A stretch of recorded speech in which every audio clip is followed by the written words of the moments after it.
It's the main event. I'm your humble host, Stephen McCollum, and you know him as 17-year NFL veteran, 3-time Super Bowl champion for your Dallas Cowboys, folks. You made it in. It's raining. You made it on time. No excuse for traffic after a 3-day weekend. Most importantly, he is up in arms of the Canadian cheating and the curling scandals. Dale Hellchase here, everybody. No double touching, Steve. No double touching. That's life advice for It's everybody. illegal in all sports. No double touching. And in life. Yes. More so in life. Unless you get permission. In life, it could be arresting. In the Olympics, it's cheating. Flash Gordon texted in on Friday as well, 11:39 a.m. I got to get this in there because it does make me giggle. He says, Dale, it seems like Steve's least favorite time of year is Valentine's Day. Every year at this time, I get to hear Angry Steve and his dating tips. He says, I feel for you, Autumn. You're a trooper. How Autumn overcomes it, I'll never, ever know. I got her a personalized Valentine's gift. Did you? Yeah. An extra turkey leg at the Renaissance Festival? I commissioned it. No, that was 3 days after Valentine's Day. I commissioned it. Yeah? Yeah, I asked my daughter to make some of her forever roses out of ribbons for her and everything. Nice, gorgeous white one. That'll stay alive? That's going to stay alive forever. Right. Even when she gets rid of me, throws me to the curb, she's going to have the stupid rose just sitting there, waiting, peeking, staring. Does your daughter do what the florists do and double her price? No. Valentine's Day? No, it did cost me. I ain't going to lie. It did cost me. It did cost me money, but no, it was really nice. No, she did not do that for me. Okay. I don't know if she did it for anybody else. Yeah, so look, Dale, see, I'm good. All I got was a card. Yeah, but it was heartfelt, Steve. It was my rose thing. You don't know what it's like. I have to ask my daughter to do something for me. It's like, Oh, so she's a McCollum. You couldn't deny her, huh? She's a lot like me. Yeah. So I survived Valentine's Day. Yeah. On Friday, on Saturday. Was that Saturday? Yeah, Saturday. Forget what day is what. Yeah. Okay. Survived the Renaissance Festival yesterday. It was perfect day weather-wise. Usually, it's funny because like I've been for so many years now, from high school all the way on. I missed a few years there, but it's either really hot where you're sweating to death and it's all dusty out there and then you can't breathe, or it's like super cold. I've been there on rainy days and stuff like that. Yesterday was perfect. Jeans and a little shirt. Perfect weather. Couldn't pass it up. It was great. Huzzah, Dale! Huzzah! You had a bunch of terms this weekend I'd never heard before. Huzzah, you never heard before? I've never heard You huzzah. have completely heard that because I make fun of it because I still twitch about it. I needed to play NFL football because you forget things. Yeah. So the story goes, when we were at the radio station, they played the Renaissance Festival ad all the time. Oh. So huzzah, huzzah was pumped into your eardrums 700 times a day, directly into your ears. To the point where I twitch when I hear it. Yesterday, I barely heard it. I don't know if they were saying it. I don't know, but my brain has finally cut it out to where it doesn't just give me the twitches. I guess I don't listen to the commercials. Oh, it was so bad. Well, that probably makes sense. Do Sounds like a you, Dale thing. so was it crowded yesterday? Actually, I felt like it was less crowded than it normally was. Really? On a nice day? President's Day, yeah. Okay. Because President's Day is the only non-weekend day it's open. But Okay. I didn't feel like it was too crowded yesterday. Normally, it's long, it's busy, especially as the day goes on and everything. So it was good. Get your chocolate covered strawberries. Ooh. You have a turkey leg? No, I didn't. I just wasn't feeling the food, man. Okay. I didn't do that. Yeah. So that survived. Went home. Got ready for the show. Ate. Bruce Cooper's coming in today. Was dealing with texts. Dale finally texted me and Coop about the Stake 44 bet payoff. Yep. He gave us his availability, and it didn't matter because it was moved to another date. So I moved some things around so I could you spend didn't. time. You did not have to move stuff around.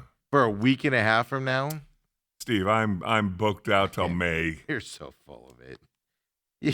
What, Zips is closed? Well, I think it's reopened. Are you back busy again because Zips is open? You know what? We've been a little hesitant to try it.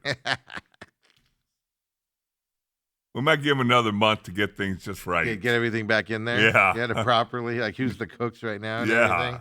Yeah. Is that what you're trying to say? Let them get the recipes going. Yeah. So you're welcome, Flash Gordon, that every year my dating advice is something you look forward to. I think that's how I read that text. You can text us as well, 623-252-6670. Of course, tag us on Twitter as well, at TME Sports Show. Dale?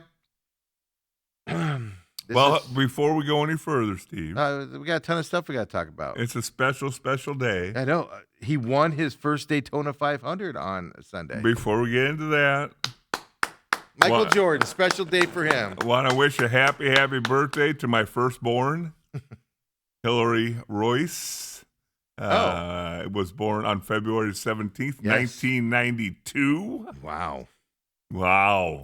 So she's not as old as the guy sitting next to me, but wow. You waited to have kids late. I was 30. That's what I did too. I know. I was 30. 92. 92, and want to wish her a very, very happy birthday. Well, how old? Well, you added up, Steve. 1992. I just want you to get in trouble. Yeah. That's all I want to do. She's still at that age. It doesn't matter. Two kids? Oh, no. No. No, she doesn't. She's pushing that. She's pushing that 4-0, man. She's 34. I thought that was 36. Your math skills. You literally had to say that out loud. Yeah. I just wanted you to say it. If you could have She brings you two grandkids, a third one on the way right now. Third one on the way. Can't wait for April for that to happen. And we will be babysitting tonight so they can go out and I guess not even babysitting anymore. It's what do you call it when they're 5 and 3? Well, it's not babysitting when they're your grandkids. Yeah, right. You're hanging out with the grandkids. Hanging out with the grandkids, taking them to dinner, and I got to take Graham to baseball practice. Ooh. Coach pitch this year. Why didn't they go out on the weekend? There was plenty of time. It's not her birthday, Steve. See, they're the romantic. You have to celebrate on that day? Did the romantic bone in your body get broke at birth? You have to celebrate on that day? Yes, that's the way you celebrate birthdays, Steve. Hey, your birthday's next month. No, because I hear people go, it's my birthday week, it's my birthday month, it's my birthday pre-month, it's my birthday post-month. Everybody celebrates stuff like not on their birthday now. It's the thing, the rage to do. They might have done something, or she might have done something this weekend. But tonight they're going out to dinner, so we got them. That's the best part of this whole story, Dale, is they're like, we want to celebrate our birthday. Take the damn kids away from us and let us go have fun. Hey, can you take them so we can just stay home? Yeah, she'll be asleep by 7. Yeah. What do you guys do back so soon? Well, but another big birthday today. Michael Jordan, man, he won his Daytona 500. So you got Hillary, Michael Jordan, and Steve McCullough. I've allegedly heard that is true today. Congratulations. What's the date? What did I do? Why do I get You were born. You're still around. Did I have a choice on it? Are you going to sue your parents? Yeah, exactly. Why on the 17th was I born? So close to Valentine's Day. Some kid did that, I read. Sued their parents. Did. Because of their birthday. Yeah. Sued their parents because they didn't ask to be born. Yeah.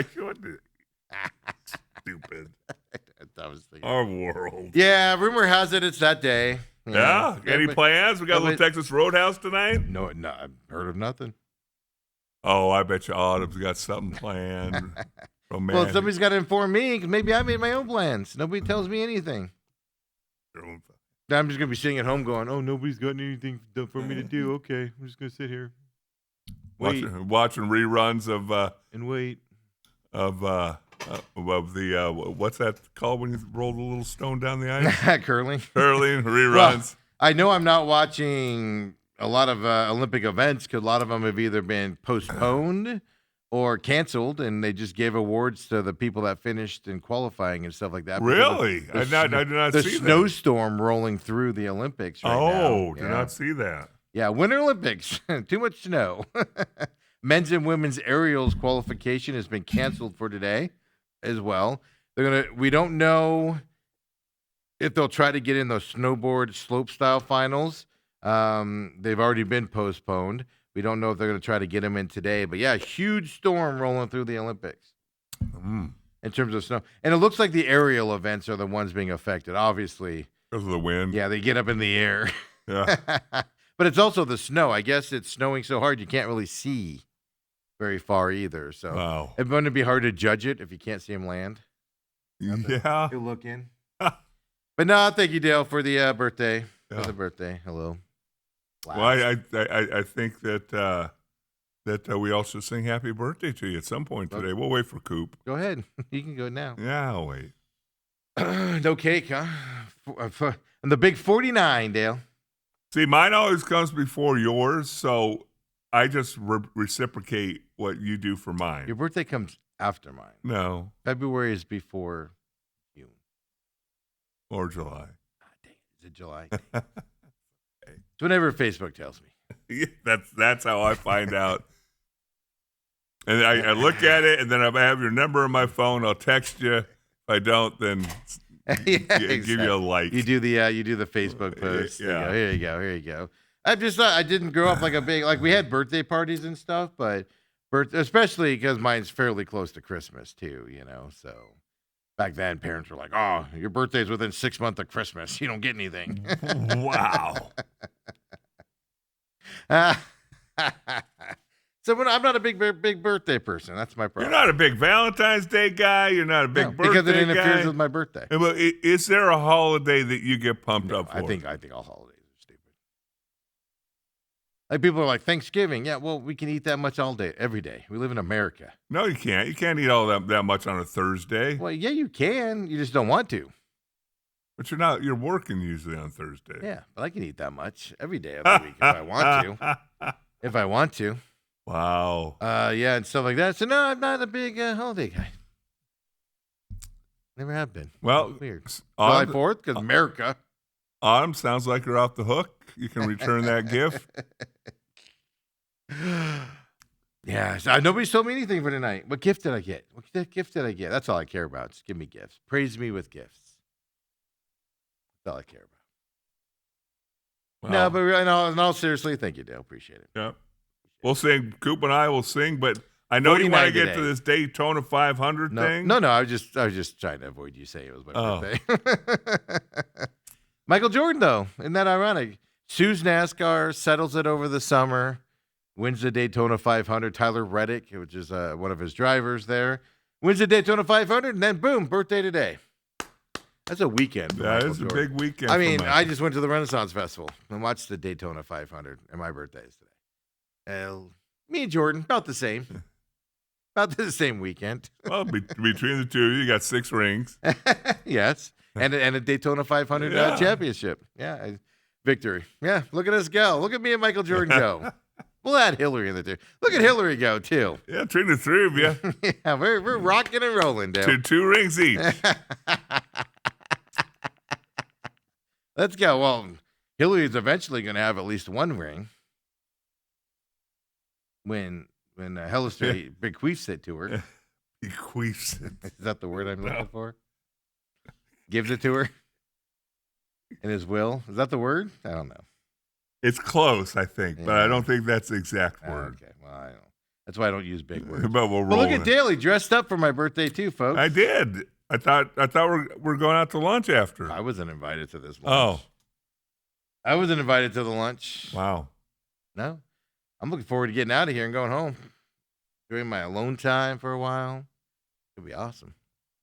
Yeah, and then this evening you'll party. Nobody told me anything. Nobody has told me a dang thing. I have no plans on the hook to tonight. I'll get a call in the morning, Dale. I was out too late last night dancing. Not from me, you drinking. You may get that call from somebody, but not me. You know what my dream birthday is? Be asleep by 7 tonight. Watch the GCU San Diego State game tonight. And cuddled up in the bed, just fall asleep to the sound of rain or whatever comes through. I'm 49. I got time for none of that stuff, Dale. I'm old. I'm old now. Cuddle. Paris Hilton is also 45 years old today. Ed Sheeran's 35 today. Is that what you are? What are you? 49. I've only said it 4 times. I've Nelly. only said it 7 times. Next time we talk about this, There will be no discussion next year because, you'll be on the 5th floor. yeah, I'm not going to be happy about that at all. Not happy about that at all. No, I'm not interested in that. Not interested in that. It's just getting old, man. That's why I hate having you around here. Is because every year you know exactly how many years it's been since I graduated high school. Because thanks to the Cowboys. It's still 365 days you got to make it through to get it to the 5th floor, Steve. Now I just got to survive for 364 more days. Yeah. Oh. I don't know. Watching the NBA All-Star game might not get me there. I can tell you that. Did you watch that? I actually watched the last game for about 15 minutes. The championship game, Stars versus the World. And Mr. Wemby decided he's going to actually play. All of them played, man. They wanted to play that but game. Wemby set the tone. Yeah, I know. Yeah. But then they played the young American team. You know, there's an older American team and a younger American team. Booker was on that team. That was actually a fun game to watch. The thing that makes it fun, though, in my eyes, is just how short it was. It was like, oh, you blink and it was over. Yeah. And all I heard was that last game was, the old guys, their legs are leaving them. They had played back-to-back 12-minute games. What? Back-to-back 12-minute games. Yeah, usually in a back-to-back, half the team misses the second back-to-back. Yeah. That's what you're talking about. They all said, nobody's missing. We only got 7 guys. It was nonsense. I get why they do it. It'll be interesting to see where they moving. I didn't look it up. Where are they moving the All-Star game? Because next year it's in Phoenix. Yeah. But you can't have it this weekend because the Super Bowl would be this weekend. Same thing, Daytona 500, Super Bowl. Like, where's all these events that happen President's Day weekend traditionally getting moved to, with the Super Bowl being on President's Day weekend next year? That would be a lot, wouldn't it? Isn't it fascinating? Well, nobody will watch anything else. Oh. Although the NBA did have record-breaking numbers on, but really quick, I just saw this popped up. Yahoo Sports just wished me a happy birthday. And it says 14-time All-Star, 10-time scoring champ, 11-time All-NBA, 1985 Rookie of the Year, 9-time All-Defensive, 3-time All-Star MVP, 1988 Defensive Player of the Year, 5-time MVP, 6-time NBA champion, 6-time NBA Finals MVP, NBA 75th anniversary team, and Hall of Fame. Look at that. Nice of them to recognize all of my accomplishments over the years. Thank you, Yahoo Sports. A year in AA baseball to get rid of your gambling problems. Michael Jordan's 63rd birthday, by the way, today. So he was 85, he was a rookie? 85 was his rookie year. He did all 4 years in college, right? Or did he only go 3? That's what I'm not sure. Because I'm 63. And I'm a 17-time Pro Bowl. Well, when did you leave SMU as a senior? But you were younger. I think 84 is my last football season, so 85 is my rookie year in the NFL. So you guys went. I'm 63. 4 years in a row. I'm pretty sure he was at North Carolina for all 4 years. Okay. Yeah, they asked me to leave early at SMU, but I said, nah, I'll stick around another year, be a 4th-round draft pick. I've always dreamed of playing for Buffalo. Okay, Robert said, Robert, this is why I didn't pay close enough attention to it. I really didn't. I was all tuckered out after the Daytona 500 on Sunday. I was just like, that was a lot. That was a lot of racing going on. And I enjoyed it. Don't get me wrong, I enjoyed it. But I did not feel the need to turn in and pay attention to the All-Star game. But Robert says, didn't they say the All-Star weekend is February 19th through the 21st? So the next weekend. Okay. Yeah. I imagine everything will be moved a weekend later, to be honest with you. I don't care about the All-Star game when they move that, but the Daytona 500 is kind of just cemented in that time spot. And then you have the Monday off, so rain delays or whatever, you have the Monday President's Day to kind of hang out and watch it if you're traveling to Daytona and stuff like that. That's the one that I think, at least from my perspective, right, it hurts a little bit more than the All-Star game moving. Well, I think I don't think that the All-Star game is solidified as a certain date. I think it moves depending Yeah, on the season. people aren't going, oh, I was going to go to Phoenix for the All-Star game, Yeah. but I got to work Monday morning. I'll be tired. Maybe they are. I don't know.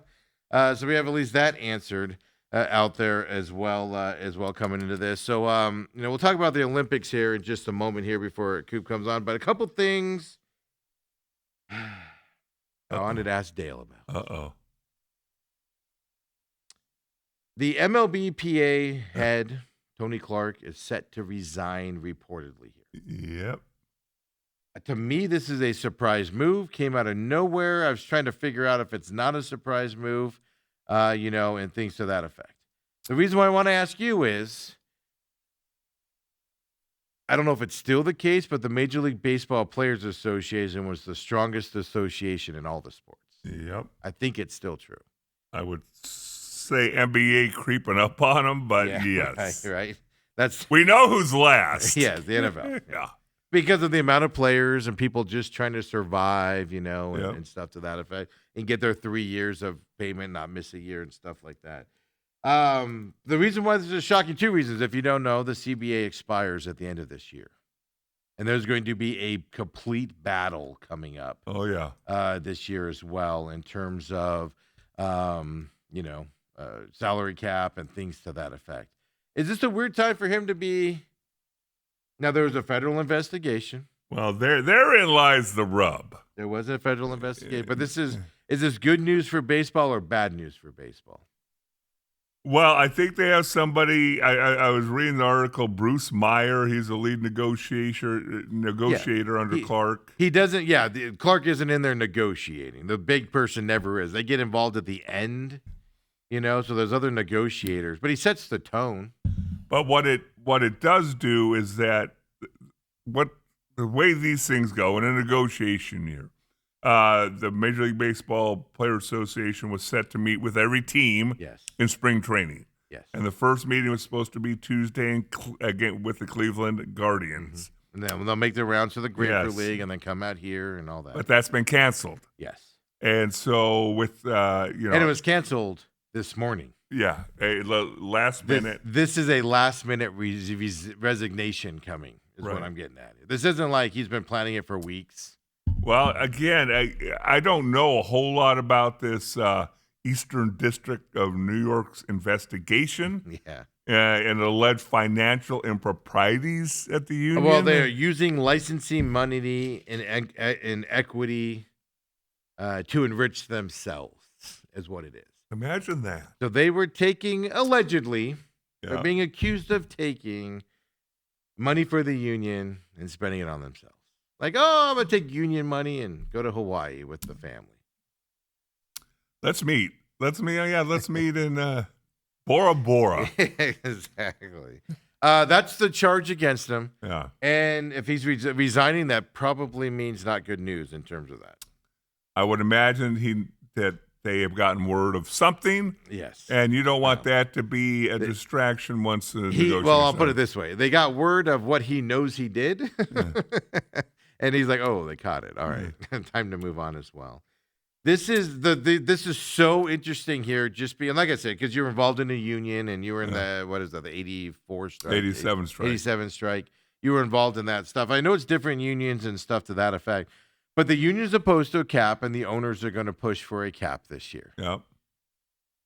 I don't care if everybody else stays the same. Having a different voice at the top is going to change things. Now, it could change it to where the new guy is more demonstrative, meaning he'll fight the owners more than Tony Clark would have. Or it could mean he could be a little bit softer toward the owners a little bit. Like this drastically changed things with the CBA coming up. Well, what's interesting is, again, they're bringing the guy back who led the negotiations the last time they did this, and Bruce Meyer. Don't remember him, don't know him. You never know the negotiators. But he was the lead negotiator the last time. And it basically boils down to this. If you're an ardent baseball fan, you better get your fulfillment this year. Yes, because it's going to be ugly. Because everybody's forecasting lengthy holdout, lockout. I'm going to argue this actually hurts this, and it's going to make the fight even more dastardly for next year. Well, again, if you believe baseball players, they're the last bastion of no salary cap, And they don't want it. and they have a pretty tight union but- where the people that are leading it, the people that lead teams, that are the representatives, they're pretty close knit. Baseball careers last longer. Even if Yeah. you go to the minor leagues, baseball careers can last longer than that. But I mean, Tony Clark's headed this union since 2013. I looked it up this morning. 2013 to 2026. He sets the tone. He sets the methodology. He's been through these fights before. There's been respect between the two. A new guy coming in can really rile this up a lot more as well. So this is fascinating news for me, and I wanted to get it from somebody that's been around unions. I know it's a different sport and stuff like that effect, but shocking development this morning. And I agree with you. Get your baseball feels in this year, because next year there will training's be a gonna lockout. and it's going to be spring training is going to happen in like June, July at the earliest, probably. Right. And it's going to be shortened. So they can try to squeeze the season. Best case scenario, it'd be a shortened season. Yes. And so you look at that. No, I tell people again. It was my third year in the league, so I still had no clue what was going on when we went on strike. And the unfortunate thing was, almost 99% of the guys didn't know what was going on. I mean, we sat in the room. The big name guys, right? We're running this. Well, we were sat in a room, and we were told to come up with 3 reasons why we're going on strike. Now, back then, we didn't have free agency, didn't have insurance, didn't have 401ks, didn't have retirement. So you didn't have insurance as a player, or when you leave the league? When you leave the league. Okay, yeah. We had none of that. And the pension, my goal is to make it for 4 years. And so this is my third year. Yeah. And I would have gotten $50 per year of service. So at 55, if nothing had changed, I would be able to collect $200 a month. Don't pass go on the Monopoly board. You would have been able to for Jack in the Box or something a couple times a month. And we're sitting in this room, and we got guys in the back of the room going, I want $100 more per preseason game. And we're like looking at him going, we're negotiating with billionaires. Yeah, they don't care about $100 more. But you know why they're like, hey, well, it's because it's their money. But the other thing is they're going, I might only be able to play in the preseason. I get $400 more. That's what I mean, yeah. That's the problem with having more people involved with it. Baseball has a lot of guys in it too, but baseball is a weird, like they're willing to sit out, man. Their union has always been the strongest. But they also, the younger guys make good money in baseball too. I mean, a couple $100,000 is like the minimum thing. In football, it's not always that way. Well, you get those signing bonuses, but it's a 3-year time frame, so it's interesting. I mean, this is huge development here in the baseball world and stuff like that. Like, I'm floored when I saw this pop up on the side. But this is what's interesting. Like you just said it. There's other people doing the negotiation and the talk and stuff like that. Yeah, Tony Clark, the head of the supposed head of the Major League, he hasn't resigned yet, but it's coming. And the union itself canceled the meeting with Cleveland Guardians this morning. They canceled it at 6 a.m. You mean the rest of the people can't go meet with the Cleveland and find out their grievances and stuff like that? Like, why is the whole process canceled? Well, because they got to probably get together and go, okay, how are we going to approach that's the part. That's my point, is the leader of a union has way more power than you even think they do. Right. They set the tone. They agree to stuff and they don't agree to stuff. Now, they listen to the union members and things, but the tone is set with them. How hard are we going to be? Are we going to go soft on this? We're going to ask for this, knowing that we're going to throw it aside, but we're going to argue for it anyway. You're not going to meet with your constituents because you need the head of the person there to negotiate. It's like a 30-team negotiation, and then it's going to negotiate with the owners on that side of it. Get everybody on the same page. And that's what this Bruce Meyer will be a big part of, but I'm sure they had all of them have to come together and go. But why isn't he out? Why isn't he meeting with them? Well, I'm sure he will be the one. Yeah. It's just, hey, let's get our ducks in a row, and maybe we start these next week. Yeah. So, I don't know. Enjoy it. Also tells me he's a little guilty of all the charges. And Tony Clark is such a nice guy. Yeah, this is why it's shocking. Who they bring in as the next union representative will be very telling. Yeah. Is it a Tony Clark type, or is it a, because like the NFL did that, right? They had the guy that always fought the owners. And then they went kind of soft with the way, and then it turns out he was fraudulating the. He was working with the ownership behind the scenes, Yes, right? collaborating. Yes, and not telling the union guys about stuff that was happening and agreeing with the owners more. So this is going to be telling to see who gets this spot, because this is a pivotal year. This isn't like, we have a CBA for the next 8 years. We can work on it. This is a pivotal year. December 1st it well. expires. Yeah. The owners, executed this lockout tactic back in 2021. The sport was shut down for 99 days then as well. And the owners, the owners want the salary cap, period, end of story.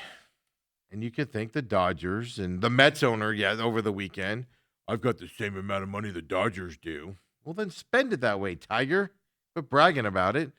It's upsetting the other teams that are going to band together. That's just fascinating baseball tidbit here as we go into spring training. Just so Enjoy your everybody baseball. understands the difference. So this is what I've been told and taught over the years. Football, when it first came around the NFL, the Giants, the big name teams in the NFL that started the NFL, the Bears, old family teams, Cardinals, they all decided to Steelers share the TV money equally. So that's why each team gets a $450 million, $500 million check in April. And I believe a lot of that happened because they were always bailing out families that would get into trouble and stuff like that. So they wanted everybody to be on equal footing. But it was definitely the Giants and the Bears and a couple other teams like that gave up some Cardinals. of their power. Absolutely. For the good of the group. Absolutely. And the thing is, in the NFL, that's different than baseball. Baseball has a national TV contract. It pales in comparison to the NFL.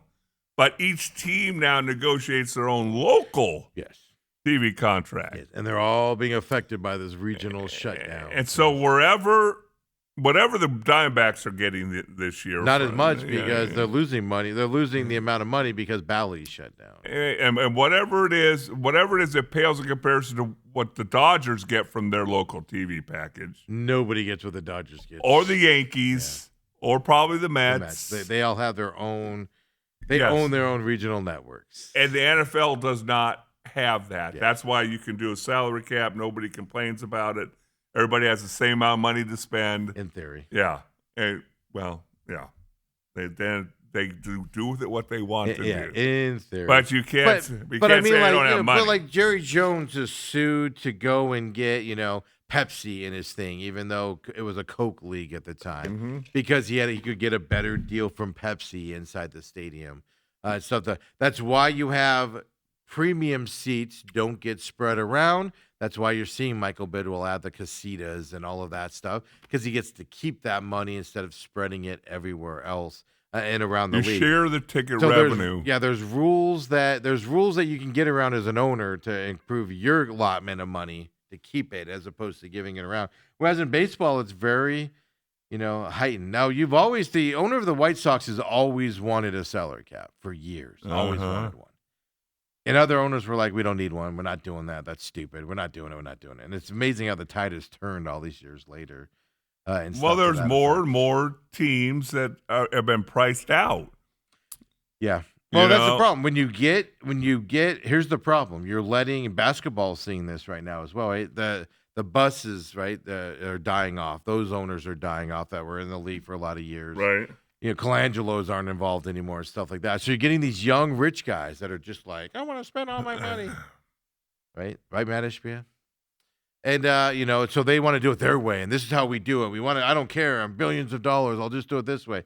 And it's all about their team and stuff as opposed to, the whole thing. You're seeing that in football. We saw that first with Daniel Snyder. Jerry Jones was the first to do it there, but Daniel Snyder was the first one to walk in with middle fingers up saying, I want this and I want this and I want this. Al Davis, of course, was the one older guy. But it's fascinating how baseball has always kind of stayed together. And they only let owners in, but now it's breaking apart because of the money coming into the sport. With these young guys. Right. With billions of dollars just laying around. Well, it'll be interesting because, again, I think there's a really good chance of a lockout before this happened in baseball, and I think that probably just increased. That's my thing also. I think the players in the Major League Baseball it'll be interesting. I'm guessing here. I'm willing to bet you they're going to get more of a hard ass against the cap than what Tony Clark was going into here. So I think it's going to be an even uglier battle now. Plus, you don't have that relationship. Even if it's the second in charge, he doesn't have the relationship with the owners that Tony Clark had running it since 2013. Relationship matters. Famously, the NFL owners hated, I forget his name now, the two ago, not the one that just got, resigned because of all the frauds, but before that, the owners hated him because he just always fought them on everything. The owners would be like, hey, the sky's blue today. And he'd be like, it's black. Oh, it's going to war. Ah. So that does matter. And I think that's like you said, catch spring training games this year, folks. There might be a while before you see another one. Yes. And the other thing you got to be prepared for is baseball's always been better at this. So we went on strike and then found out quickly that some of the stars, yes, the Howie Longs, the Danny Whites, who's the defensive lineman for Randy White, a lot of Cowboys guys, I was gonna say, Cowboys. big name guys, their contracts would become null and void. Yes. And so they crossed the picket line. Yeah. And once they did that, then all our negotiating power was gone. Yes. And then Dan Marino, I remember him in the short shorts outside. Yep. And then and in baseball, they've all held their ground and they're willing to miss 100 days. Yeah. Because the baseball unit prepares for strikes better than the players can still get money and stuff to that effect. So plus you have more high-powered guys. NFL doesn't have a lot of high-priced guys. In retrospect, too, it's mainly lower-priced guys. Like the Drew Brees type characters, right? The Josh Allen type money. Few and far in between compared to the guys making a few $100,000 a year, right. Stuff to that. So there's more of those under by guys. Whereas in baseball, yeah, you got those high-priced guys, but you have a lot of guys making, $5, $6, $7 million a year. That are able to kind of float that a little bit and help out those lower sides and stuff. But I mean, the interesting thing is, I saw this, but over the weekend I was reading, I mean, the owners are going to be fighting just on the other side of it. If you don't know what's happening, like Diamondbacks are on MLB TV now, right? And ESPN's buying the rights to it and all of that stuff. The owners aren't happy with the pricing that they're getting for their TV contracts. Like the Dodgers and the Yankees and the Mets can get with their owned contracts. Right. So the Diamondbacks lose money. Everybody that's on, it's not Bally's anymore, went to FanDuel Network. They were just a sponsorship. But that shut down. All those teams, like the Reds, got pulled off of that service. And they're making 50% less than they would have made if they would have been that service would have survived, switching to MLB TV. So that even then the owners have a big problem on that side of things. They got to work out. On the same side of things. So I don't know. Baseball, it's coming up. Bad news here on a Tuesday. Bad news coming for baseball, folks. On Steve's birthday. Enjoy this year. Actually, I'm all for fighting for what you can get and all that stuff. I just think sports players fight for the dumbest things on the planet. It used to be fight for better conditions. That's what unions were for. Now it's fight for give us more money for less. That's what the unions have turned to in sports, and it just doesn't sit right. It doesn't sit right with me. It doesn't sit right with a lot of people out there. Right. Where you like basketball. How ruined is the NBA based off of guys can just take days off just because they want to? Tanking is a big issue. Oh my God, the the Jazz right now are ridiculous. They should lose every draft pick on the planet with what they're doing right now. Even in football, right? Oh, we're not going to practice as much. Now we're seeing all these blown out ligaments and all these injuries and everything as guys aren't ready to play football. The product has actually gotten worse at the beginning of the season because they use that as practice. All because that's what the union fought for. More money, we do less. More money, we do less. And it's affecting these sports. Get more money, but work harder. Get more money, but have the the owners fighting the union to not have the scorecard come out. Yeah. And it's like, just spend more money on your team, man. You're paying these guys a lot of money to go out there and dominate and win on a football field. Give them the resources they need to do so. If it costs you a few $100s, thousands of dollars a week to get them the proper nutritional food without charging them for it. It's just ridiculous. And it just seems like they're arguing over the money side of it as opposed to how can we get better? How can we as players play better so you make more money as an owner? Now it's like, no, we just want more money. We want less and more. More money and less things to do. And it's ruining sports in my eyes. That's the problem with unions in sports today, from at least my perspective. Well, it'll be fascinating to see what happens. Because I can tell you, baseball is going to go, okay, if they get a salary cap put in there, players are going to go, well, we want to shorten spring training.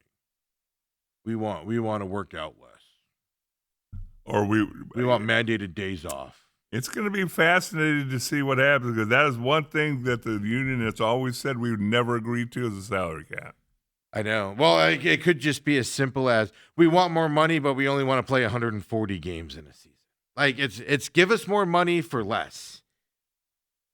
And that's what bothers me. And the thing is, if you play less games, less revenue. Yeah. But they'll want the extra money. Yeah. All right, we'll give you the salary cap, but we only want to play 130 games in a season. And you're like, what? It just unions used to fight for improved conditions with more money, but you were expected to, you still came in and worked harder. Now it's like, yeah, we want to get paid a lot more to do less and hurt our standards. It's embarrassing to see. Hey, when we come back here, we'll keep it rolling. Waiting for Bruce Cooper to come in here as well today as well. We got Gallon back, Dale. You excited about that? Don't care. The milkman. Don't care. If he pitches like last year, is anybody going to care? What have you done for me lately, Gallon? I do find it interesting, though, that Gallon and Kelly were very vocal over the weekend on how they turned down longer-term deals to come to Arizona. Why are you vocal about that? I'm fascinating in the human mind. We'll talk a little bit about that as well. Come on back, folks. Main event.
And we're back here. Of course, McCollum on Business was done. Tuesdays, we do 7 a.m. live. We're trying that out as well. And we're going to have some scheduling stuff coming up for you guys, just a heads up. We are moving studios here coming up and frantically looking for new places and stuff like that. So, well, we have to figure out a schedule here coming up while we do that move. So just stay tuned for that. We're not going anywhere. Well, we're going somewhere. But it's not going to affect anything in terms of that and everything. It's just how fast can we move and get hooked up is the bigger question. We could do this show from a vacant lot, Steve. We could. We just got to hook it up and do it. Of course, from that side, Real Matrix, of course, Fridays at 10 o'clock here on Robat TV. And then on the Rumble is where you can catch the videos on that now, noon on Fridays, 10 o'clock on Fridays here at Robat. And then, of course, free podcast system as well out there. For everybody that listens to the podcast, thank you very much. Here of this show at TME Sports Show, Apple, Google, Spotify, etc. All your favorite programs out there, and positive things coming here. We got lots of changes coming up, and lots of talks and negotiations, and it's stressful time around here, Dale. I'm too old for this stress and figuring out life. 46 years old. 49. Or 49. Yeah, 49. Wish I was 46 again. It'd be awesome. Geez. So, Zach Gallen's back. We'll talk to Coop about this as well. But are you excited about this? I think that I am. I'd rather have him than not have him I in agree. the way the Diamondbacks right now are set up. Well, on their injuries and Yes. everything. Yeah. And you can always use another starter. Yes. And if he's just good, Yeah. you don't have to be the all-star Zach Gallen. The problem is the Diamondbacks don't have a number one on this pitching staff. Right. Well, they do, but he's injured. I'm talking about guys starting the season. Do they have a number two on this squad? Merrick Kelly and Gallen is one of them. So if they went to another team out there, Cubs, any other team, is anybody on the staff a number two pitcher on a quality staff? Yeah, if they go to the Pirates, obviously not number one. They'd be number two, Right. stuff like that. But do we have a number two on this team, or do we have a bunch of 3s, 4s, and 5s? Is my question. I don't know, man. It's interesting thought process here. But you can still have success with 2, 3s, 4s. You can, absolutely.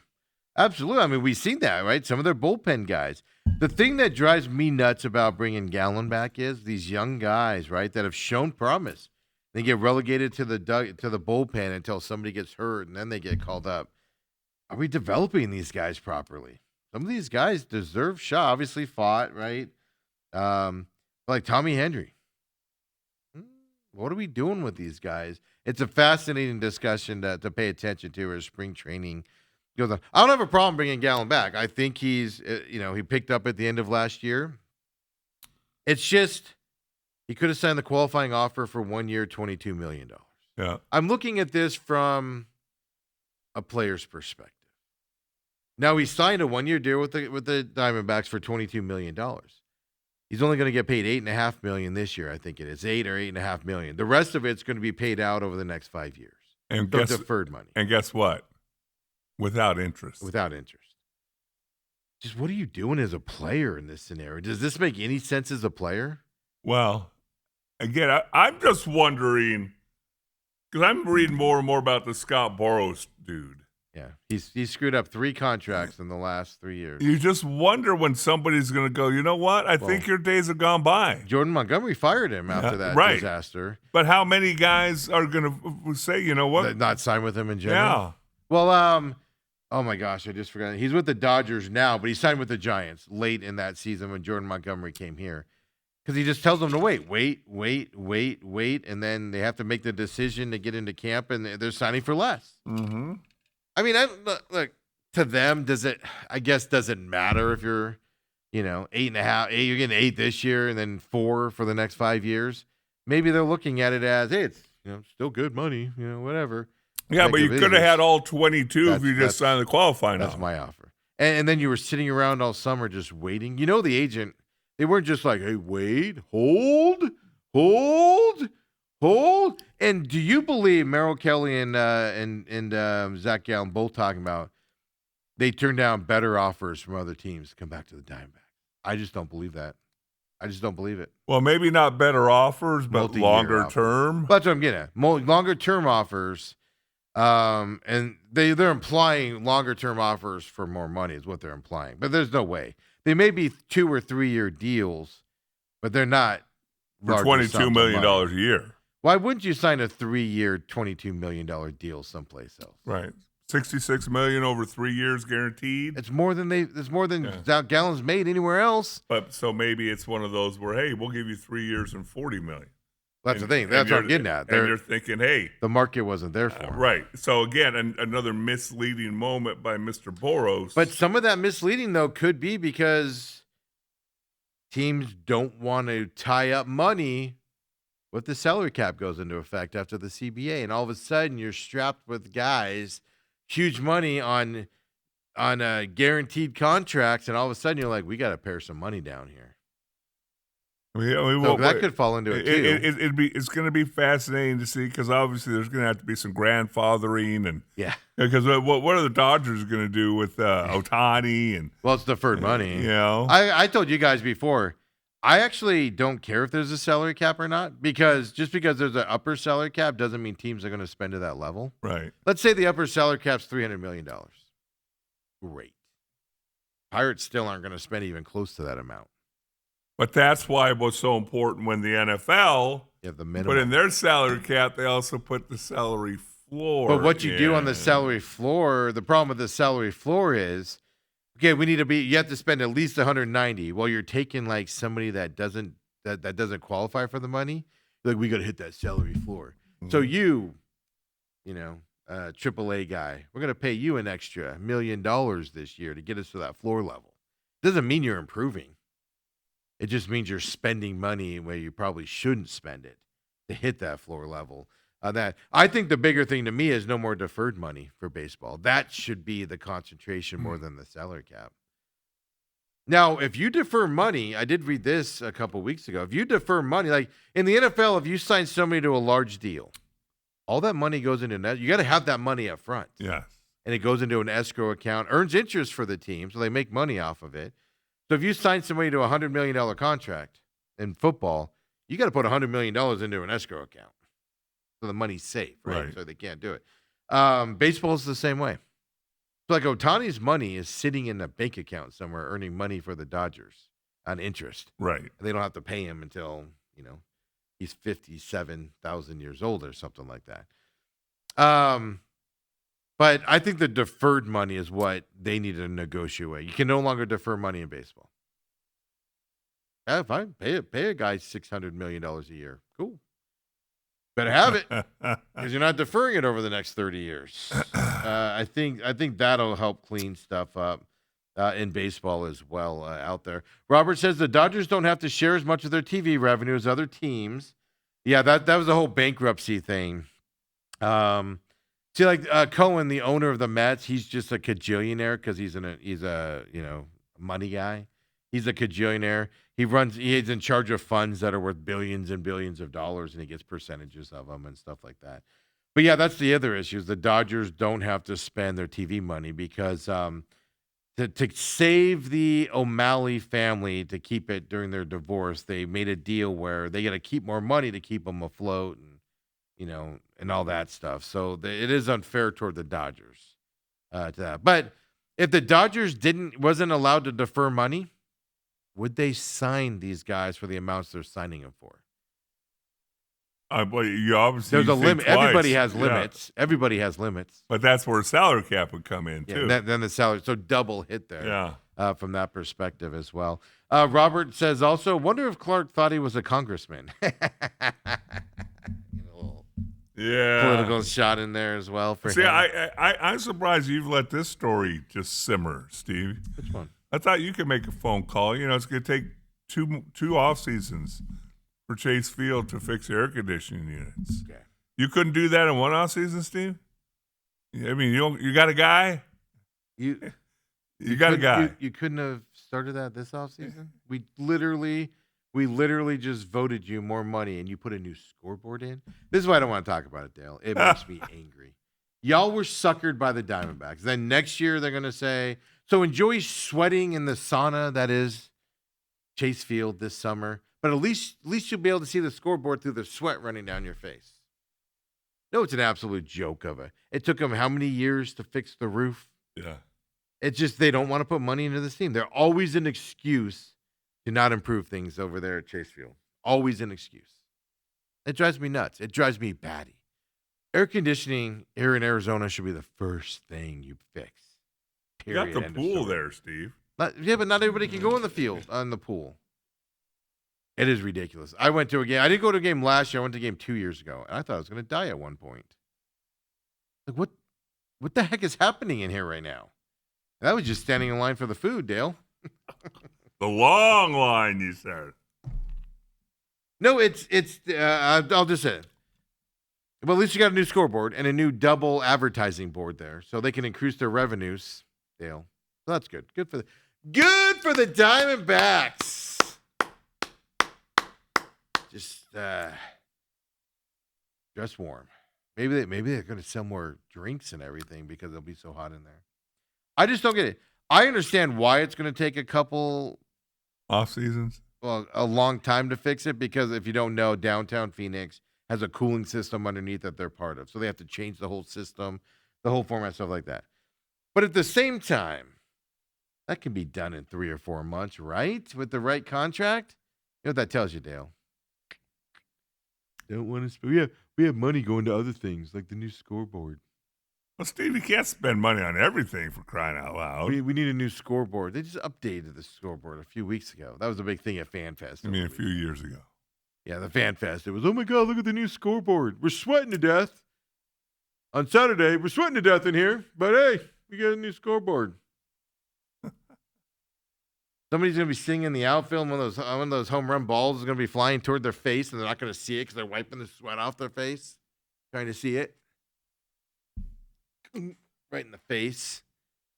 Big old knot. It's summertime in Arizona, Steve. You're expected to sweat. It's ridiculous. If you guys haven't figured this out yet, I think the Diamondbacks they're not cheap in terms of playing money. They do spend compared to their revenues. I'm just saying they whine a lot. They whine a lot about things they can't do. And it drives me batty. It just drives me batty. I've never seen a team whine as much as the Diamondbacks and stuff. Maybe the Cardinals. No, the Cardinals don't talk. Did you see that? Nobody's available. They do Newsmakers Week this week at 98.7. Yeah. No Cardinals representative on that. Really? Oh, that's a first. No head coach, no GM, no owner scheduled to go on that when they release the schedule. Yeah. Very interesting, Steven. Well, here's the interesting thing. Because remember, we pointed out in the Mike LaFleur press conference, who surprised us all by introducing him, forgetting people's names. His first cousin from Menominee. We talked all about that. But then he just went off and stood on the side and didn't sit down and answer questions or anything like that. Michael Bidwell is becoming a recluse. Let's hope he turns more into a Batman than he does Howard Hughes or something. Or his dad. Yeah, his dad never did press conferences either. Yeah. Geez. Here we go. Robert also says teams have to fund the escrow account by the following July per Jack Summers there with SI. But you still have to have $300 million laying around, right? He said, I think they should make the deferred money count against the current year on the payroll tax. Not sure how this applies to the jock tax in California and stuff like that. Okay, I agree with the deal, but I believe deferred money should not be allowed. Just pay it up front if you can afford it. It's gonna restrict that side and that stuff. Actually, Jack Summers just replied. Thanks, Jack. By the way, follow Shoe Wizard 59, your Diamondback source there with SI. Him and his team are amazing out there. He said, Wizard? Yeah, that's his Twitter account. Okay. He actually just replied and said they do apply the deferred money to current year, but they use the NPV, which is the net present value after deferring. That's why Gannon's only worth like $13 million on the net per year side as well. So yeah, I know it gets confusing with the numbers. It makes my but head hurt. but my point is you just take away deferred money, and then you're not going to sign a guy you're only going to sign X amount of guys for $60 million a year because you're going to eventually run out of money. What's the net value of my dinner at Steak 44? Okay. Present day value. I know somebody. I saw a Facebook post of somebody that I know. Well, Autumn knows him, and I know him through Autumn.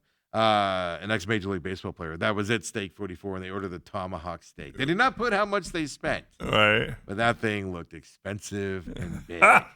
We'll talk about that with Bruce Cooper coming up next, folks. Come on back. The main event.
here, and I'm in my Diamondbacks Ketel Marte jersey and stuff. I'm a little excited. I didn't expect to see over the weekend what happened with the Diamondbacks.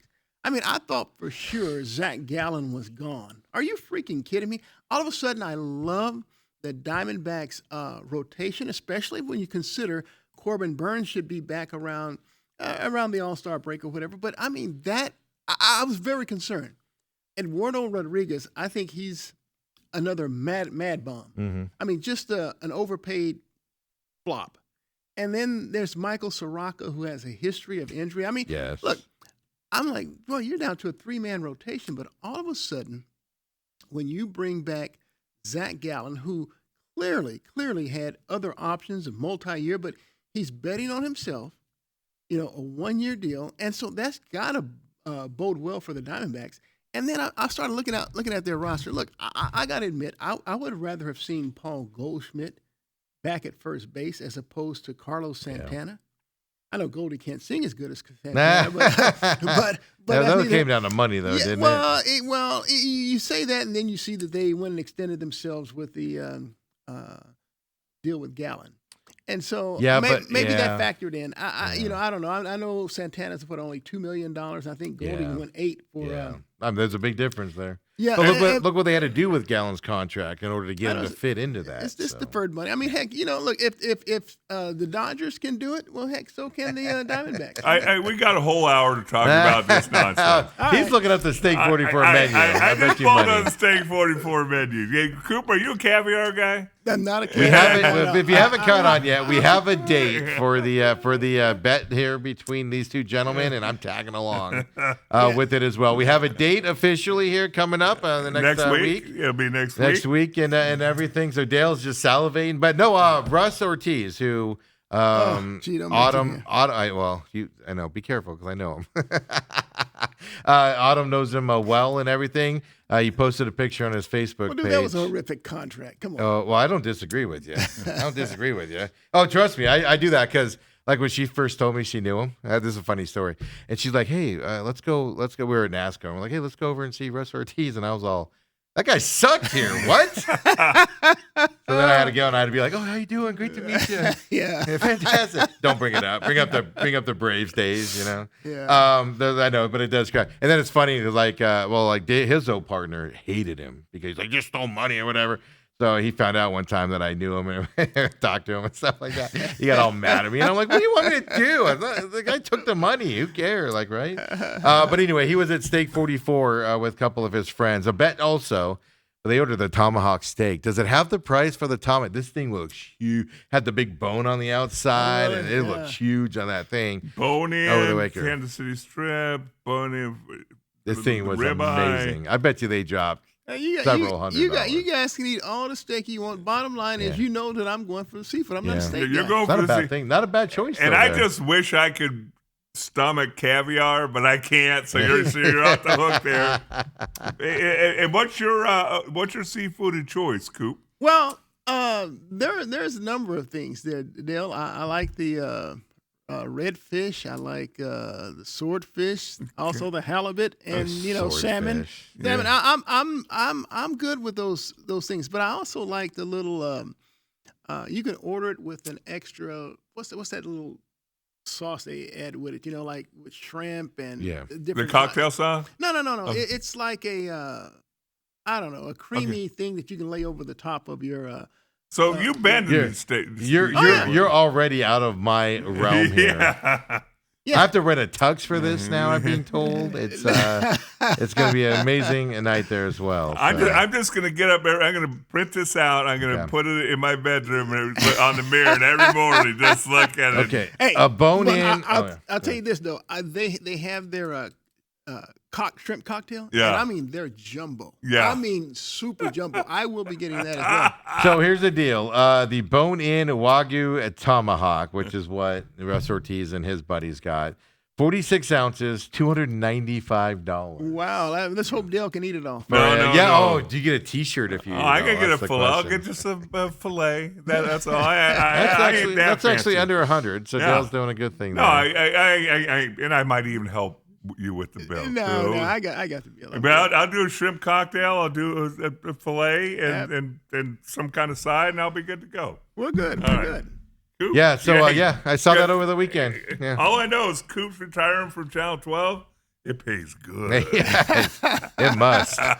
Hey, let's put it like this. Let's put it to you like this. See, for you guys out there, I'm gonna let you know what the bet was. It was that the ASU football team would finish with a better record than the U of A football team. Yep. Little did I know, as the season progressed, because ASU had the better record at the point. And then some guy When I made the bet, ASU had a better record. Yeah, some guy named Sam Levitt, another guy named Jordan Tyson, they got injured, and it just wasn't the same anymore, folks. Of course, you know that. But it still came down to the last game. It still came down to the last game. Yeah, that was great. All because Sam Levitt decided to play pick up basketball. Coop. Well, and I look at it like this. You know, I'm not going to throw any shade on our backup quarterback. I'm not going to even mention his name because I got very upset with But it was amazing. He played better in the freaking Sun Bowl at El Paso than he did in his But home game against his rival. But that's because Kenny took over play calling again and it opened back up again. So Well, we're looking forward to that happen next week, and I'm looking forward to spending time with you guys. Breaking bread.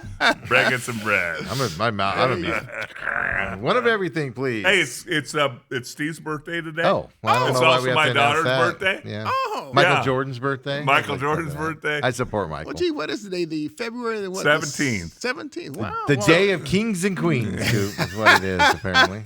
So between my daughter, Steve, and Michael Jordan, they got 6 Super Bowl rings and a Daytona 500 victory. Oh, and yeah. And wow, yeah. How about that? How about that? Did you see him celebrating? Did you at least? Yeah, the did you at rings. least see that? Yeah, he couldn't win. He couldn't get a ring in Charlotte, but my gosh, he got one in NASCAR. They didn't got in NASCAR, the biggest event of the day. He was celebrating like he was 20 years old again, though, Really? man. Jumping up into the crowd and grabbing people and hugging them. Really? I did not see that. No, he was an emotional guy on Sunday after that win, yeah. That's great. Do you have any idea how much the winning team makes? A round they don't figure? publish it. Oh, no, Okay. it's millions of dollars. Is it? Okay.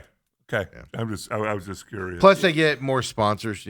Sponsorship money goes up if they're, Yeah. stuff like the more you Okay. win, stuff to that effect. Yeah. I was reading more about his ownership as a motorsport owner, Yeah. and I had no idea that him and his family were real big gearheads down in But Carolina. grew up in growing North Carolina, yeah. So he had that. Nobody knew it, and then all of a sudden they're like, Michael Jordan's, part owner of a NASCAR team, and everybody went, what? Emmett Smith owns, at least he did. He might have sold out now. Emmett Smith owned a partial team on the lower series of NASCAR.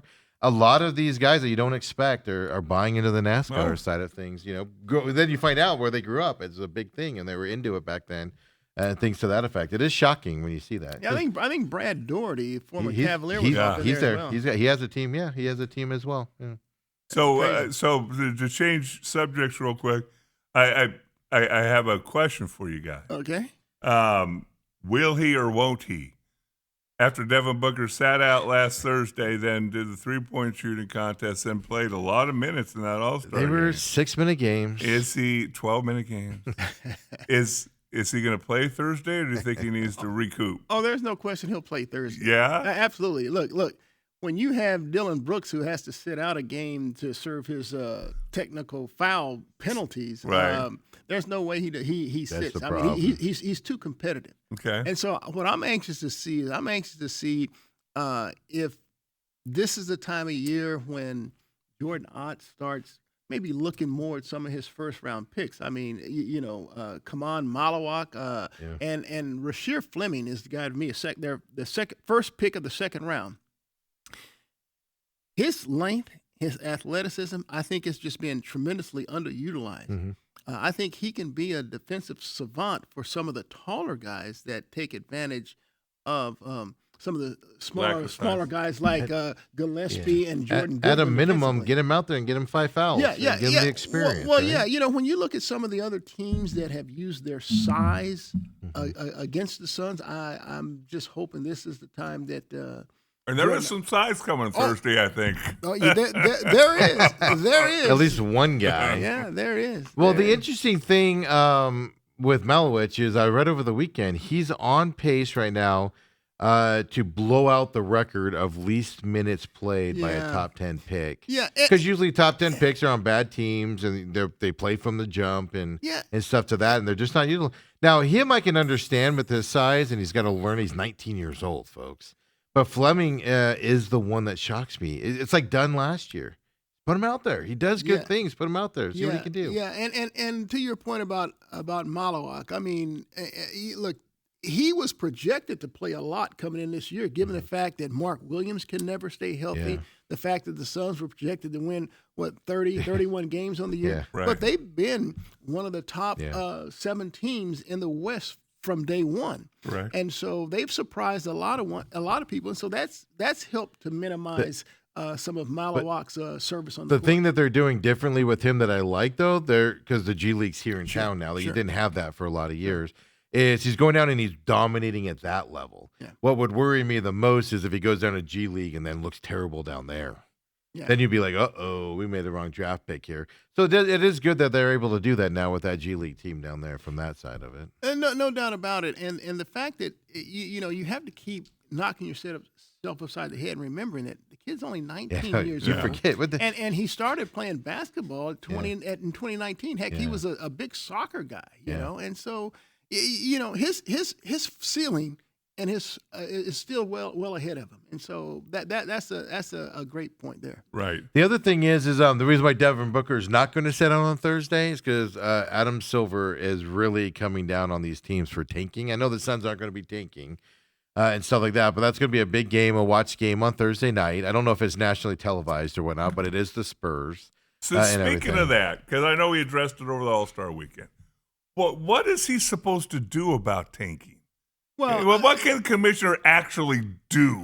I don't know, but see, Fine 'em. tanking would not be applicable in the Suns' case, Right. Because they have No, a winning no. record. Right, All right. right. But if And- you're gonna attack the Jazz, well, Jazz are taking it to another level. But if you're gonna attack like the Pacers, you're gonna have to go after every team that sits guys for big games. Well, I don't think so. Just because tanking, if you go by the pure definition of tanking, the Suns wouldn't be in that Right. that deal. No. But I will say this: when you start sitting your stars in the fourth quarter, Marketing, for yeah, instance? you make it blatantly obvious. Right. You know, Well, then afterwards, did you see that they asked the coach of the Jazz? Best owner in all of sports, Yeah, Dale, as you know. yeah. That's what the hockey commissioner says. You know he's got a really nice house on Pebble Beach? Found that out on Sunday. Does he really? Oh, yeah. He's the best owner in all of Yeah. land. But when then they asked the coach after the game and said, "Hey, did you have any thought of playing Markkanen or the other young guys on that?" And he goes, "No, never thought about it." And it was like, "Oh man, you guys are blatantly, blatantly tanking." and you here. know they made that trade deadline deal for Jaren Jackson, Yeah. one of the top power forwards, slash centers in the NBA, and all of a sudden he's out for the rest of the year with an Yes. injury. I'm like, come Yeah. What a Come on, man. coincidence, huh? They- Well, they're- the interesting thing is there's reports out there with Adam Silver doing this, and this is fascinating to me if true. It's not, it's owners are complaining about it and stuff. What can he do? He's finding them. But there's talk of taking draft picks away and stuff Well, to that effect. that would hurt him because see, this 2026 Yes. draft is supposed to be extremely deep. Yeah. Yeah. I mean, it's So all of a sudden really, the really Jazz good. don't have their 2 or 3 first-round draft picks. They have a bunch of first-round draft picks this Yeah, year. and so 'Cause Danny and, Ainge just and to stockpiles my stuff. chagrin, so do the Oklahoma City I Thunder. know. Right. But They're gonna heck, have to I start mean, but their unloading roster's those. so deep anyway. What the heck are they going to Yeah. do? At what point? But it is being reported by several outlets, some you believe, some you don't, that gambling companies are coming down on the NBA and the commissioner and complaining to them about the gambling stuff on it because Yeah. gambling companies are losing Sure. their butts right now Sure. with guys sitting That's out the interesting. fourth quarter That's and the interesting. games are coming in under Yeah. and costing them on that side. So don't think that gambling companies like right here, Right. the real NBA Yeah. Central, but then there's other Yeah. legit people reporting I it hadn't thought about that. as That'd well. be So I true. mean, you're going to have to make decisions on it. And I agree with you. Sun sitting out, but it's not just tanking. It's also the big game sit outs. Like he charged the Pacers, what was it, $100,000 for sitting guys out, and Oklahoma City for benching all their guys and stuff to that effect. So it's all of that stuff. But like you said, with Brooks out for Thursday night, you have to play. Yeah, Okay. and do the Suns play the following night on Friday? They got a back to back. Is it Thursday, Friday? I don't remember. Let me look that up here while we're 'Cause I do discussing recall you educating me on their schedule. I Yeah. mean, it's Their like home- their massive home games right now. And the outrage is in their last 6 games. I mean, they're 2-4. that. Yeah. Like, dude. Injuries, though, Coop. Right? Injuries, right? I think if any team needed the All-Star break. Thursday, Saturday. Oh, Saturday, okay. Thursday, Saturday, Sunday. Oh, that's right. So Saturday, Sunday. Yeah. But they're both at back-to-back. home. It's Okay. Magic at home and then Trailblazers at home Yeah. Okay. on that. Yeah. So, but the interesting thing about, I forgot what you just said. Yeah, What were we talking about? But the home schedule and the back-to-back. Oh, yeah. I was concerned. That Oh it no, was- the yeah. 2-4 record. I think the Suns are the one team, maybe one of 2 or 3 teams that needed the All-Star break like nobody's business to reset, get away from the game for a week, get your mind right, quit thinking about basketball. I just felt like they were pressing too much with the injuries. The bench guys were pushing too much. Well, it to make looked up to those me spots. like Colin Gillespie in particular. It looked like his legs were dead. Yeah. You know, there were times when, Colin's not a guy that plays above the rim, but he can start driving one way, pivot the other way, and get some lift on his jump shot, his Right. off-balance jump shot. He wasn't getting that lift anymore, and that shot was falling short. And he plays extremely hard, as Yeah. does Jordan Goodwin. They physical from a physical standpoint. I agree with Steve. Yeah. They need those guys in particular. I think it was need the also break. mental though too. Yeah, Just when Booker can handle the mental of being the guy and being responsible and having the ball at the end of the game, I think that drives down guys that aren't used to that role. So that includes Dylan Brooks, that includes Gillespie, that includes, like you said, Goodwin, and those types of players. Even Grayson Allen to a certain extent. We're just over time the pressure of I got to make these shots because Booker's on the bench right now. I think it just drains you down over time. Yeah, have the Suns made a reassessment of Grayson Allen, his injury? No, without doing it. They just said they're going to do it after the All-Star game, and I haven't seen anything over the weekend. The other so. thing you got to take into account is that you take a Colin Gillespie, and he's played more minutes than he's ever played. Sure. You know, in more high leverage situations Sure. than he's ever played, and that physically and mentally can take its toll on you. So I expect to see a fresh, young legs team again flying around like they were for the first 25 games of the year. What is it? 20 games till the playoff time. So They it's got- not. They have it's- 27 games Is that what it left. is? So it's not a post-All-Star. huge. It's not 40 games or 50 Yeah. games. It's a small burst of. So let's say 27 the Suns games. played 500 ball. Let's say they went 14-13. So that'd be 46-36 is their final record. 46 wins enough to get We'll leave you. the math to you. Yeah, I think that they said that the average top 6 team is between 47 and 50 wins. Yeah. Over the last 5 years or All right, so. the Suns need to do a little better than 14-13. Right. If Or they'd make the top 6. Have the Lakers, Timberwolves, or Warriors struggle a little Well, bit more. you than see, you hate. See, I'm one of those guys that I'm not looking for anybody. If you take care of your own house, you don't have to Well, worry no, I about don't this. disagree. I'm just saying. But the interesting thing is, I expect the Lakers to fall off here. LeBron is about to become a problem because he's not going to be back with LA next year unless he takes a huge payroll cut. He knows that. You're going to see him start to be a little bit of a problem on that team. So you're going to see them kind of struggle a Well, little bit. I no, think, coming up. LeBron might be already saying that I'm going to play one more year. He but wants it's to play gonna another be, year. but it's going to be in Cleveland. Yeah. Yeah. So he started but- his career yeah. where he grew up. Oh yeah, finish it there. And So you got, it's going to be fascinating you got to James see. Harden there. You got. But LeBron's Donovan. got the ability to really wreck a franchise I if he think wants to. I think he's too much of a professional to do that. Oh no, this is all about him. I'm sorry, Coop. I mean- Come on. I think he's a guy that plays for championships, and so I think that would be his number one priority. I mean, heck, what has he been 21 years in the league or something like that? Yeah, how many championships? 22. Well, shoot, he's got at least 5, right? How many to get with the Heat? Yeah, 2 with Cleveland. At least 2 with the Heat. Yeah, 2 with the And Heat then and 3. 2 with the Lakers. 2 or 1 with the Lakers, and that was like Only COVID one? year. Wasn't that just the COVID year? Yeah. So he. So is it 5? So he's got 5. Yeah, it's 5 Yeah. out of 21. That's terrible odds. What are you talking about? Oh, Stephen McCollum. Hey, I don't do math well here, Stephen as we know. McCollum As we know. on As your we know. birthday. Hey, Coop, I do want to ask you about this. He throws that on my Hey, birthday. we keep every day. we keep bouncing around. So, I don't know if you saw this. Tony Clark, the Major League Yeah. Baseball's Players Association Yeah. president, resigned. Oh, he resigned. Well, I don't think it's Is it- official yet, but they say he's going to. Is it- Well, today. well, it doesn't matter who the president is, there is going to be a lockout. Yeah. There's no ifs, ands, or buts about it. I mean, you have to bring some type of structure back. I know that's what the owners are going to be saying because, see, the Dodgers have absolutely obliterated any and everything relative to that. And so every player, and I just saw that Machado came out. I mean, they're embracing what the Dodgers are doing. Well, why wouldn't they? Because the salary's going. But the owners are going to say, look, when you have a franchise like the Dodgers who can spend like they can, and with the resources that they have, and know that they're still going to make money. Right. I mean, there's no other teams, not even in New York, that can answer that.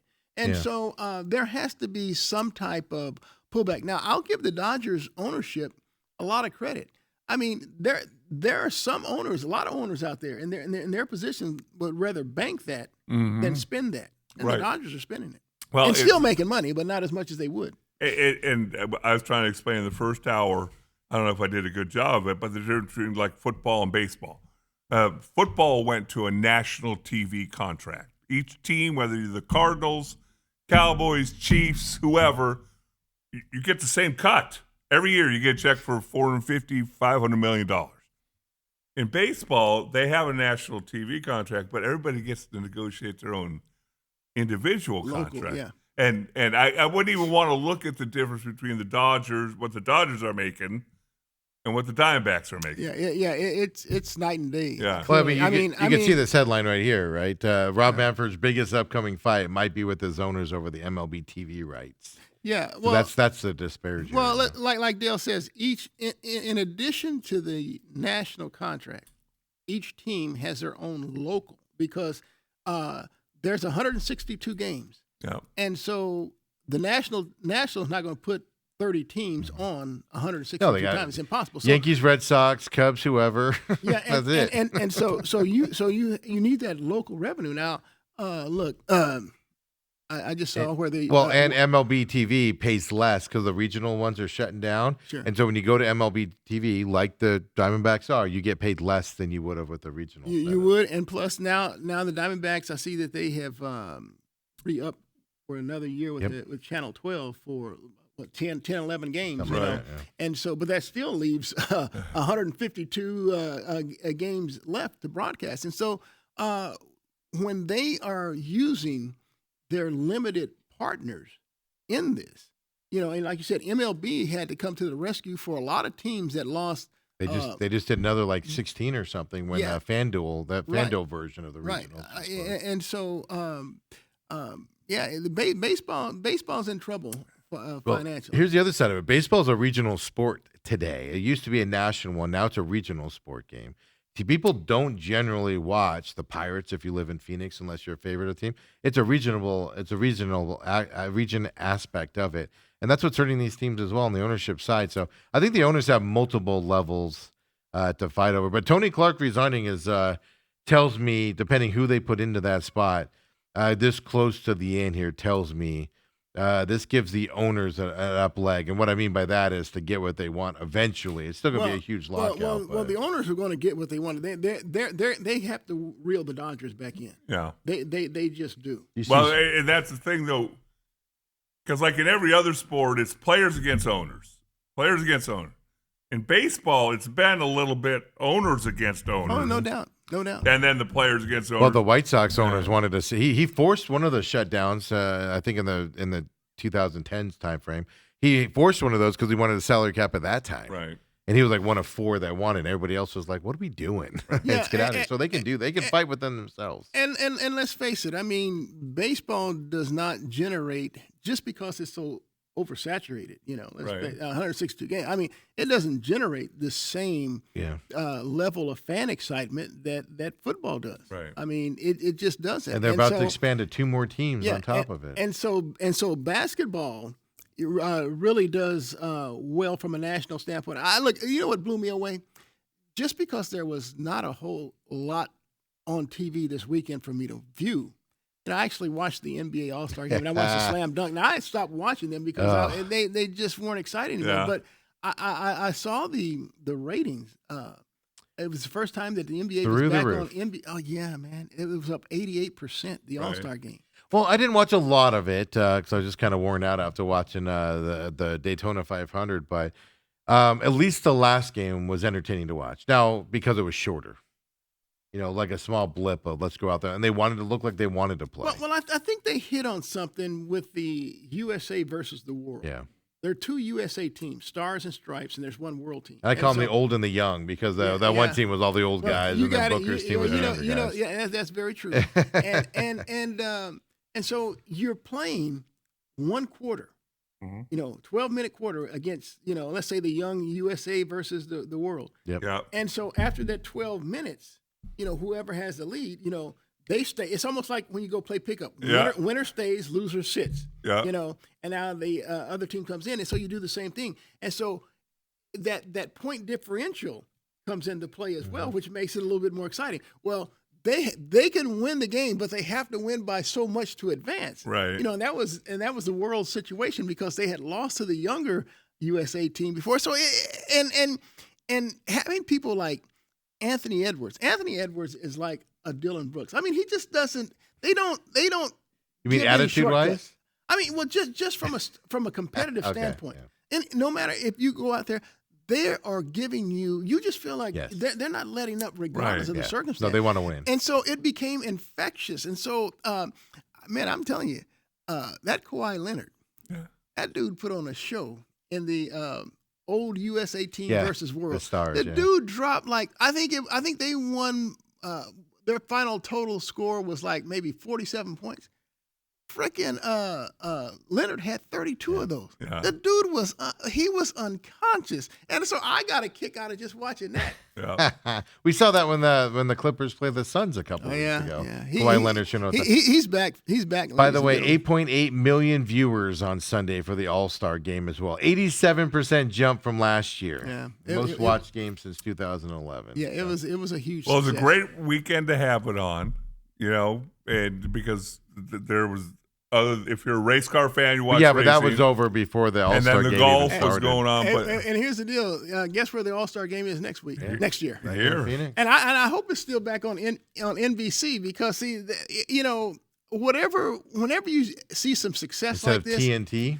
well TNT is not anymore. They but that's what it was they last produce for ESPN, so it's now broadcast on ESPN. right? And I do love the I mean that is the creme de la creme, the Ernie, Shaq, Charles, and Kenny. But I thought NBC did a really good job, and based on the numbers, I would try if I'm Adam Silver. I don't know what those contract numbers situations look like. It's probably a revolving thing.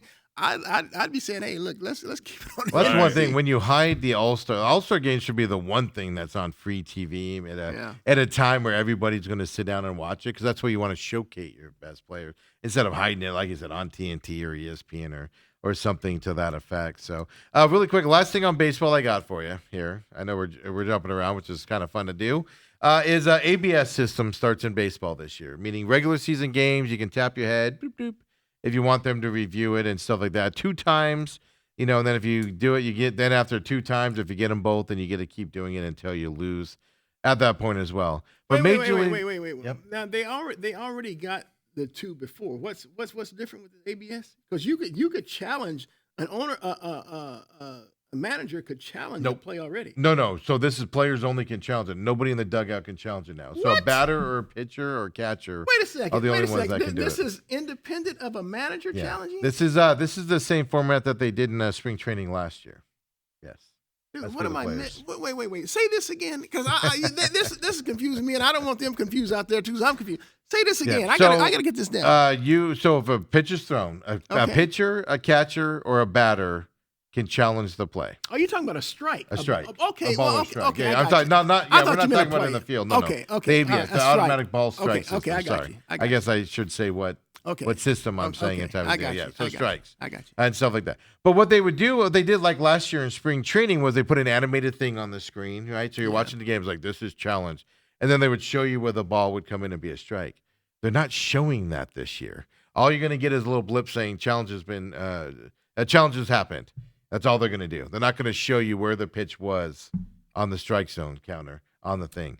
Hiding something there much? Why wouldn't you show if the ball's if it's a ball or strike or not on the thing. That makes a lot of sense. I maybe lost you there. So each batter can challenge up to 2, or the team as a whole. So if I'm the first batter up and I challenge one and I get it right, my team still gets. You still get another one regardless. But if I raced it, then the team only gets one for the rest of the game. One more of the rest of the game. You have to keep winning them to keep them. Yes. Wow. To keep going. Well, you're going to see, guys. This isn't going to come into play until 8th, 9th inning type of a deal. But this can only be done by pitcher, catcher, or the batter at the plate. For the pitchers. Chris Sale over the weekend, pitcher for the Red Sox, I believe he's still with, flat out said, I'm never challenging a pitch, though, because he doesn't want to make the umpire angry. He's like, I'm not going to show an umpire up at all. So it's going to be fascinating how people do it. But the bigger thing to me on this is it's going to be weird to deal with the same thing as spring training last year, for those of you that remember spring training last year as well. But they're not going to show the fans at home or in the stadium on the projection boards where the ball goes. We have the technology to do it. They do it all broadcast long, but on a review, they're not going to show it up there. And I think that's kind of weaselly to not show us how that would be like the NFL not showing replays on a pass interference call, so you can determine if it was really pass interference or not, just leaving it to the officials and you not knowing. Hey, I'm gonna tell you something. Speaking of replays, now look, as you guys know, I'm not a big curling fan or anything like this, but I couldn't help but watch the video of this controversy. Yeah. There's no question the guy from Canada pushed it forward with his finger, and they said this is fascinating. They said no, it's okay, it was good. I mean, come on, man. But you know why though? When you look into this, I am so into this story. First of all, Canada, you cheaters, you bums. Second of all, so the only reason we have the angle that we have seen, Coop, this is so amazing, is the Swedes knew Canada was cheating. So they set up their own guy to videotape from that angle you see from the side, because the normal angle is the one down the ice there, and you can't see behind the stone.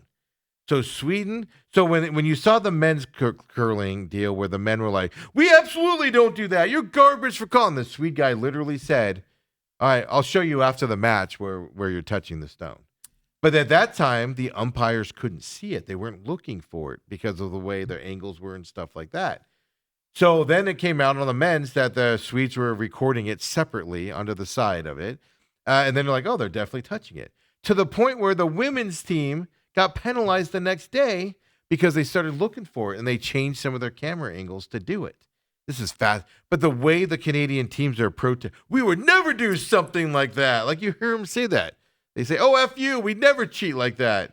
Turns out they are. It's fascinating. Do you think he knows he's doing it? Well, absolutely. You do? But they also know where the camera angles are and stuff. What they didn't count on is the Swedes were like, those cheating sons of a gun from Canada, we're going to set up our own camera in the stands to catch them cheating. That's how much they cheat. I didn't realize that. That is fascinating. That would be like the Dodgers going, okay, these guys are doing something on the mound, and having another camera just fixate on that to catch them. That changes my perception of the whole deal, because I'm like, how can you review that and not see that is blatant cheating? That's right. The men, they had no way to review it to see it. The angle you see that's obvious that he touches it, that angle was put together by the Swedes. They had a separate camera guy. Okay.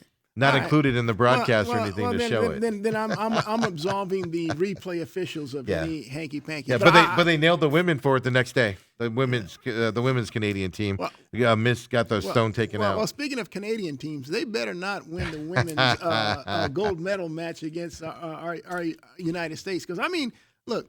Well, that would be a monumental upset now, wouldn't it? Dude, it's really fearful because, 5 straight shutouts and only allowed 1 goal in the opening game. And one of the shutouts was against Canada. And wouldn't you know it, you come back and you lose the gold medal game. I mean, dude, that would be. Why are you putting this out into the open, Coop? It's your fault now. It would be devastating. Look, let me tell you something. I used to go to Omaha for the College World Series because ASU was making the annual treks down there at that time. Right. And their format is completely different from now. I want you to know that ASU was completely undefeated till they got to the championship game, and that was their only loss They were the only undefeated team going into that Saturday final game. They lost that game, and they weren't champions. And so now it's the best of three. But heck, I've seen it before, Dale. And that's why I'm saying I don't want to see this at all this time. I don't want to see the dominance. Why are you putting this out there? Well, because I get nervous. They've won 5-1, 5-0, 5-0, 5-0, 6-0, 5-0. They've beaten Canada 5 of 7 times, I think is what, if I remember correctly, on that. But yeah, this Thursday, gold medal game coming up here. It's just and ripe. You just put it out there. It's just ripe, Coop. Hey, look. This will be, the 8th? Regardless if it's Canada, and if they played anybody and lose this game, it would be a monumental upset. But it would be. See, Canada. I think the women's hockey started in 1998. Mm-hmm. Canada has been in the gold medal game every time. Mm-hmm. They played the U.S. This will be the 7th time they played the U.S. They have a 4-2 edge. Now, look. This is a year. But lately, the U.S. has been dominating. Yeah, they have. In all several times. all the championships leading up to the gold medal game. You're right. But that's neither here nor there. I mean, they lead us 4-2. Here's a chance to sandpaper that behind. This guy. Right. Yeah, I'm telling you. You gotta say, look, I'm telling you, there's only 2 sports that I really watch heavily on in the Winter Olympics, and that's the hockey, men and women. Really? Yeah, because I'm not a. I don't ski, so I don't get it. I don't figure skate. I don't figure.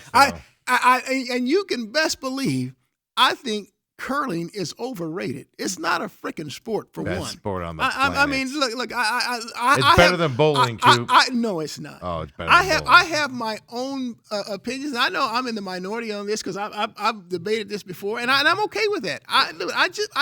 But I love the Summer Olympics. Right. I love the Summer Olympics. Every event I'm watching from sun up to sundown. Really? Yes. I love the Summer Olympics. But see, my problem with the Summer Olympics is like, if you're a 100-meter runner, you're fast.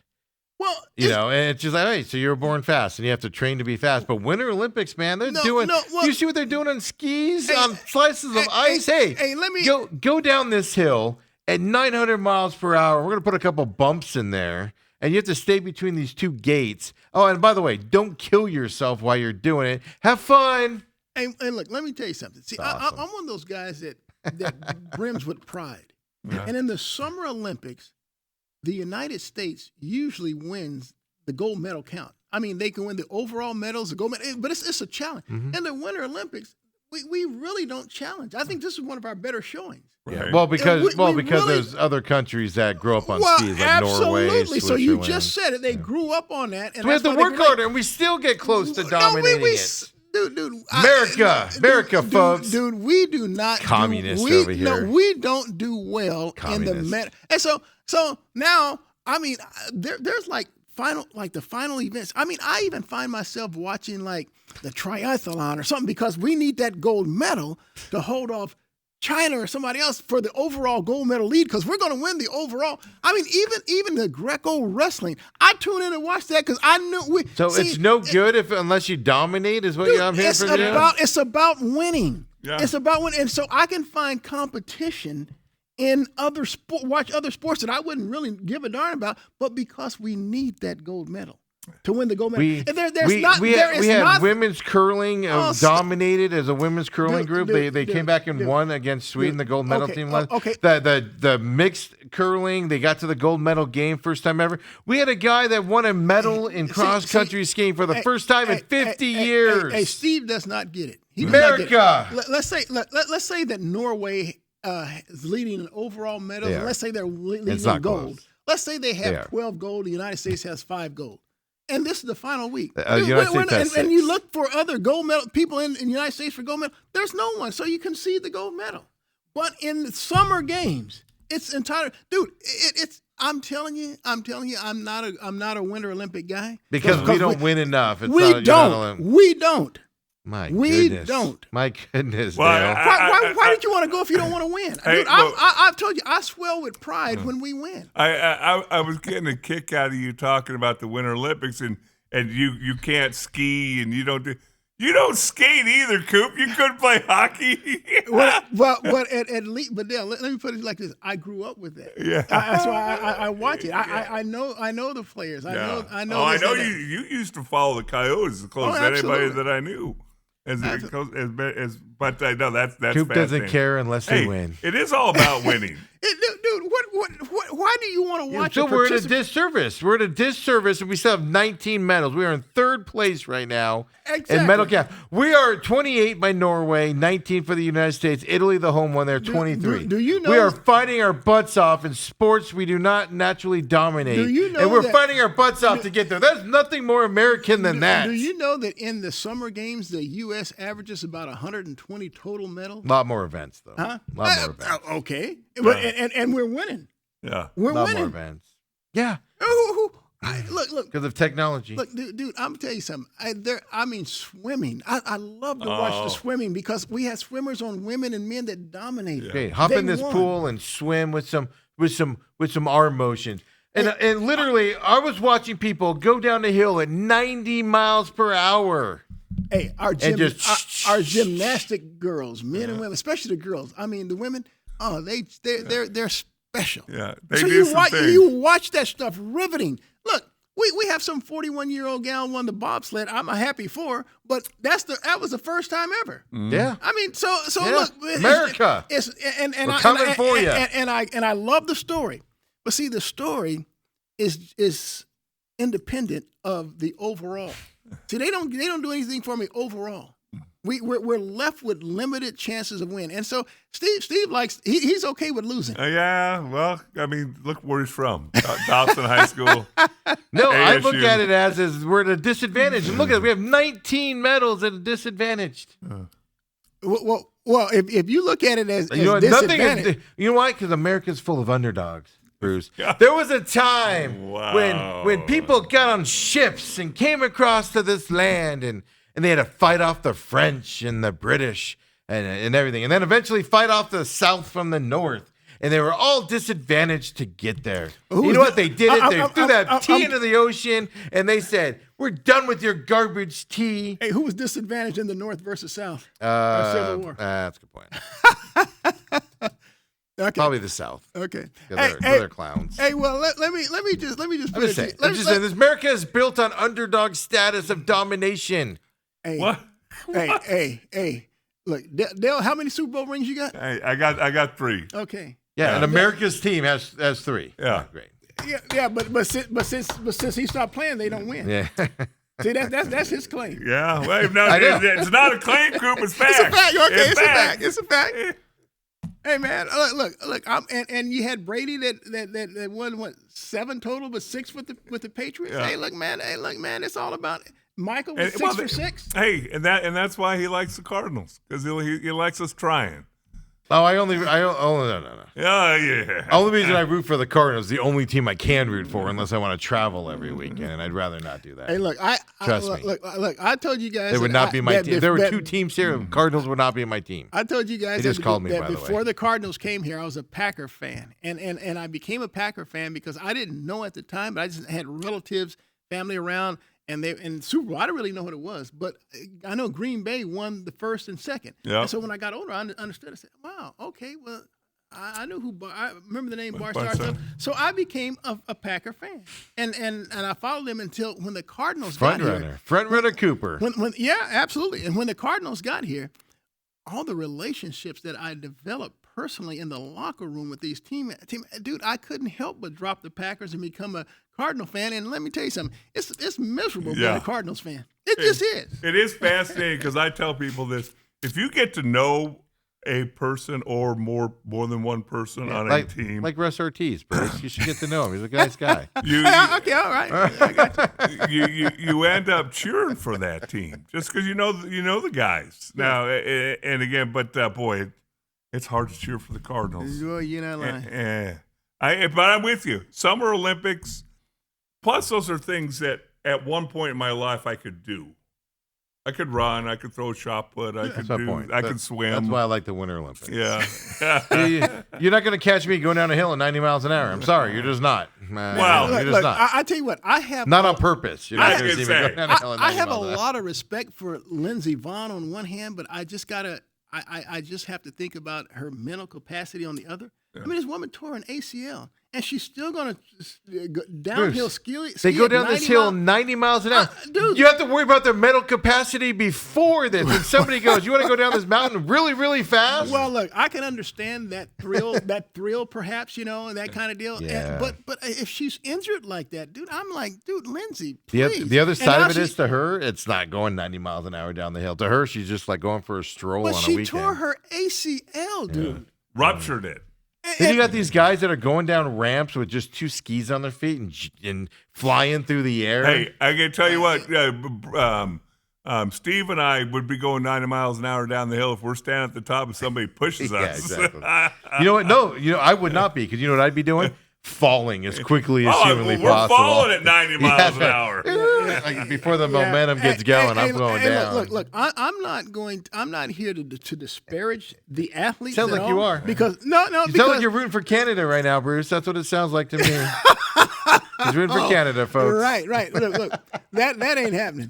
That ain't happening. I just know that our women had better come up with that gold medal. How's the men's hockey team doing? They're dominating. Yeah, they're in the quarterfinals. But here's the deal. Same thing, 5-1. But here's the stuff deal. like that. We have Americans making up our team, but let's some of the better players. Let's face it, a lot of the better players in the NHL.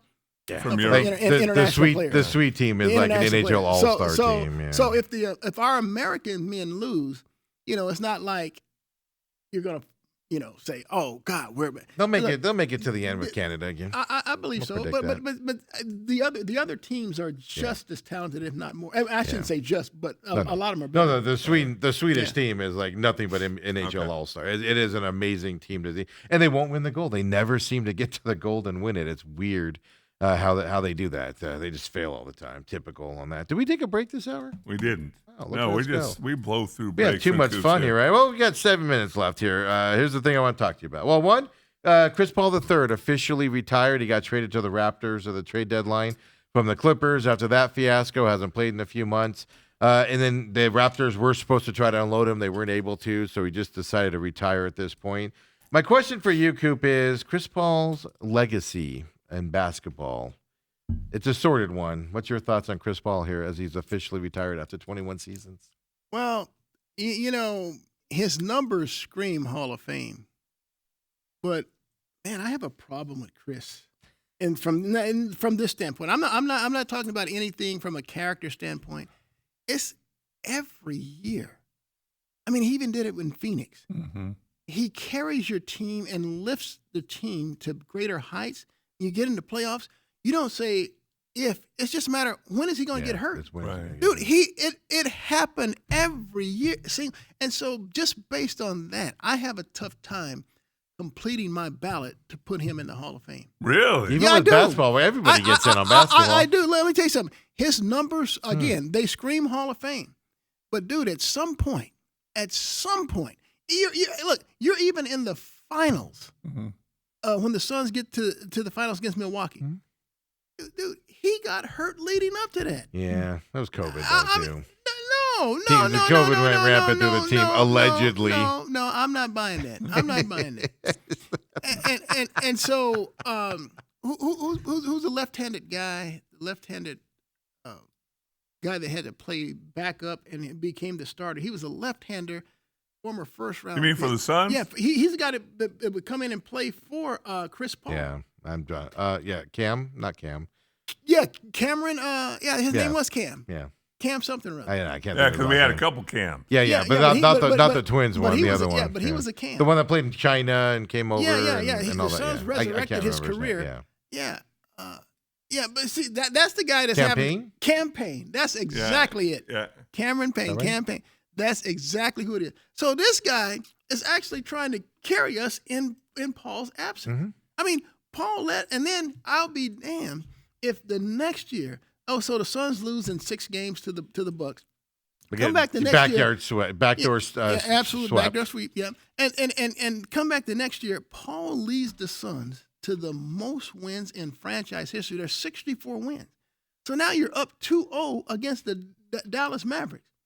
This dude celebrates his 40th birthday Why or something are you like some making, birthday. It was his 40th birthday, I think. And dude, he fell off a cliff. Something happened. Look. Maybe that's why I'm having a tough time putting Chris Paul in the Hall of Fame. Of all the things people say about Chris Paul, they don't knock him out of the Hall of Fame because of that. Well, I do. Look, They knock him out because of his attitude. I'm not going. and I'm not his- going to his character because look. Let me tell you something. When I covered Chris Paul, all I can do is tell you that he was always cordial, amenable, and stuff like that. I didn't have a problem with it. I met him out in the wild before. I met him out at the Waste Management Open. Couldn't have been a nicer guy. Which you don't expect that from him. I'll just put it that way. The way he plays on the basketball court, you expect a little surliness. Couldn't have been a nicer guy. Yeah. So I agree with you on that. And- but that's why I asked that question, but because I'm also everybody's not got a different reason on why they hate Chris Paul. Yeah. It's I'm also not fascinating. a teammate. I've heard the stories about him being a bad teammate, but you never saw that in Phoenix. But Well- I've always questioned, why does he get that rep as a bad teammate? Is it because he pushes guys? Yeah. Is it because he Well, challenges guys? Well, it sounded like that may have been the case in Los Angeles with the Clippers. Yes. Because he got on Kawhi Leonard's behind, and all of a sudden Kawhi's now, since Paul's left, Kawhi plays every game now. And, He's back and to being James Kawhi. Harden. He got on James Harden's side, too. yeah. And so is that see, I have a hard time. Is that a bad thing? I think that's a great leadership quality. yes. Yeah. But not in the NBA. Yeah. But clearly, You don't tell even coaches don't tell superstars what to do. Yeah, You know that. Well, Chris may be the ultimate leader. Look, I don't know anything about that, but I just know the things that bothered me. Yeah. And what bothered me is every year, dude, if it happened once, twice, but in his whole 19-year career, I mean, there's obviously years that he didn't make the playoffs, but I'll be damned, every year they're a playoff team. It always happened, man. It's like my golf game, Coop. I can start off on fire, and I get through the 7th hole, and I go, okay, 7th hole's down. I might blow up on the 8th hole. Oh, I got through the 8th hole. 9th hole, all right, I blow up. You know it's coming. You just didn't know exactly when it was going to happen. Did Dale just pull a Steve and make this about him? I think he I'm did. just saying. I think he did right there. I can relate. I'm just interested because Chris Paul, you hear up the gamut of, like you said, his on the court antics, his all that. People do talk about the injuries and things like that, but everybody's got a different reason on why Chris Paul isn't viewed as one of the best of all time, which he is. I mean, stats, way you watch it, the way he elevated a team in terms of leadership, absolutely. But you're right. There's just that one or two things that just kept him from escalating up to that bigger, dominant level, and it's weird. And it's not one thing, like you could say like Charles Barkley, well, he just didn't work hard enough to beat Jordan, for instance, right? That's his knock. That's always one thing. But with Chris Paul, you can point to 2 or 3 where everybody argues over it. And I'm fascinated on the perplexity that is Chris Paul in the eyes of stuff. I guess at the end of the day, I wouldn't make him a first ballot Hall of Famer, but I'd probably eventually put him in. Yeah, the basketball is Maybe on the different third because try. it's not just On the NBA, third it's one? everything. So if you're an NFL guy, you can put Belichick in on the second one. The AP poll came out in college basketball. Last thing I got for you here, Coop. Michigan's number 1. Houston moves up to number 2. Promptly loses to Yes. Iowa State last night. It shows you how much they wanted that, right? 6th-ranked Iowa State. But more importantly, Arizona has lost 2 in a row. They lost by 1 point to Texas A&M. I'm sorry, Texas Tech. That was I'm sorry. 3-point loss in overtime. Overtime. 3-point loss in I overtime. watched that game. Sorry. Who they play? Gosh, I'm probably Texas Tech and everything. No Koa in this game. Well, yeah, he got, and that's one thing that bothers me about, college athletics now. They never won't give you No, they don't tell you the source anything. of the injury. It's either upper body or lower body, like they do in hockey. Okay. I'm like, dude, come on now. Yeah. I mean, what's the deal? But look. Well, they do that because it affects rankings and other things. You do get judged on that stuff. Stupid. I hate it. Well, I just know this, that Arizona's now playing some of the, the Big 12. Let's They face got it, BYU up next. Yeah. No, they don't do that. Yeah, they do. I Yeah. thought- Tomorrow night. Nope, BYU tomorrow night. 23 ranked BYU. Well, okay, because they play Houston Saturday. They play Houston Saturday. Okay, that's what I So missed. BYU and All then right, Houston, okay. who just lost. And the game is here against BYU. 'Cause Yes. they beat BYU at BYU. Yep, and then at Houston on Saturday. Okay, yeah, I saw that. That's the Wow. game that I saw. And they're ranked fourth. Their one break coming up here is they got Baylor yeah. next Tuesday. Other than that, and then Colorado to finish the season. But other than that, they got Kansas again, and then Iowa State. I don't really worry about Arizona during the regular season. If I were to worry about them, it'd be in the postseason. It seems like if you're going to get them, you got to get them early, and Yes. and they've been tended to be gotten early. They got to get healthy too, though, right? Yeah, well, here's what that game showed me. That showed me Koa Pete's more integral into that team than even I thought he was I thought as a freshman. I thought the sixth man of the year, name of Kobe, Yeah. wasn't it? Yeah, I thought he played extremely well. Yeah, I'm not saying he didn't. I'm not saying that's the point. I'm saying I don't know if you saw a letdown, but you saw something different with that team with Koa not out there. That's how I look at it. But I'll tell you what, the freshman I've been most impressed with on that U of A team, Brandon Burries. Yeah. I mean, he's special. Right. He's special, and so I'm looking at this. I'm like, U of A may have a completely different revamp roster. I'm looking at Burries might go into the NBA draft. Pete might go into the NBA draft. Pete's gonna go. Right? You know, Caden Bradley, who's been their glue. I mean, he's a senior. He's got to go. Krivats, I mean, you know, he got another this year. is their but year. He may go. I'm like, boy, Tommy may have to redo that whole roster, and it just be based on, and it's a good thing. I mean, he's putting people in like. I remember one year Kentucky had like maybe 5 first-round picks in 1 year under Calipari. Yeah. I mean, look, if you I think they had 6 or 7. Even their bench guys were getting picked, if I remember right. It was crazy. Their bench guys were getting picked. But I mean, 2 losses to them now. Now they got that. I said they were going to get 2 losses in this stretch, probably. Okay. But their first 2 in this stretch were losses. This isn't looking very good. Because I don't know if this helps you. Now, with Koa out and some of their injuries, I can understand the loss on Saturday. We got to get those guys back healthy. But Arizona fans are nuts anyway, right, with the way they look at this team. But there's fret going on down there, and that's just the more pressure they're going to put on this team about a Final Four appearance. It's they were confident on it before. They're starting to waver a little bit, wobble a little, the fan base.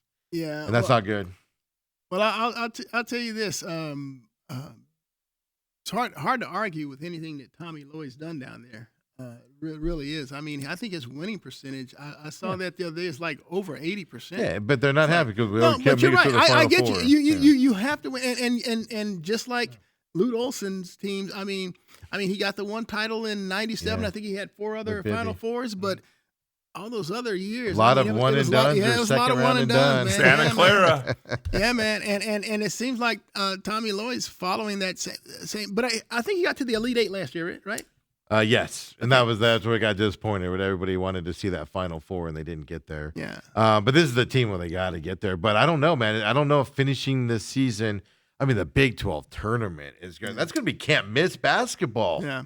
Every game is going to be a just nail biter and big matchups happening. Even that Arizona State one. I'll say this: I remember there was a time when ASU basketball had a head coaching opening. And the name Kelvin Sampson was mentioned. I said, "Who wants Kelvin Sampson? He's a cheater. We don't want him." Man, am I saying right now, going back saying, man, we could have had Kelvin. I think he wants out of Houston. I don't think the money's in Houston. I think he sees the writing on the wall.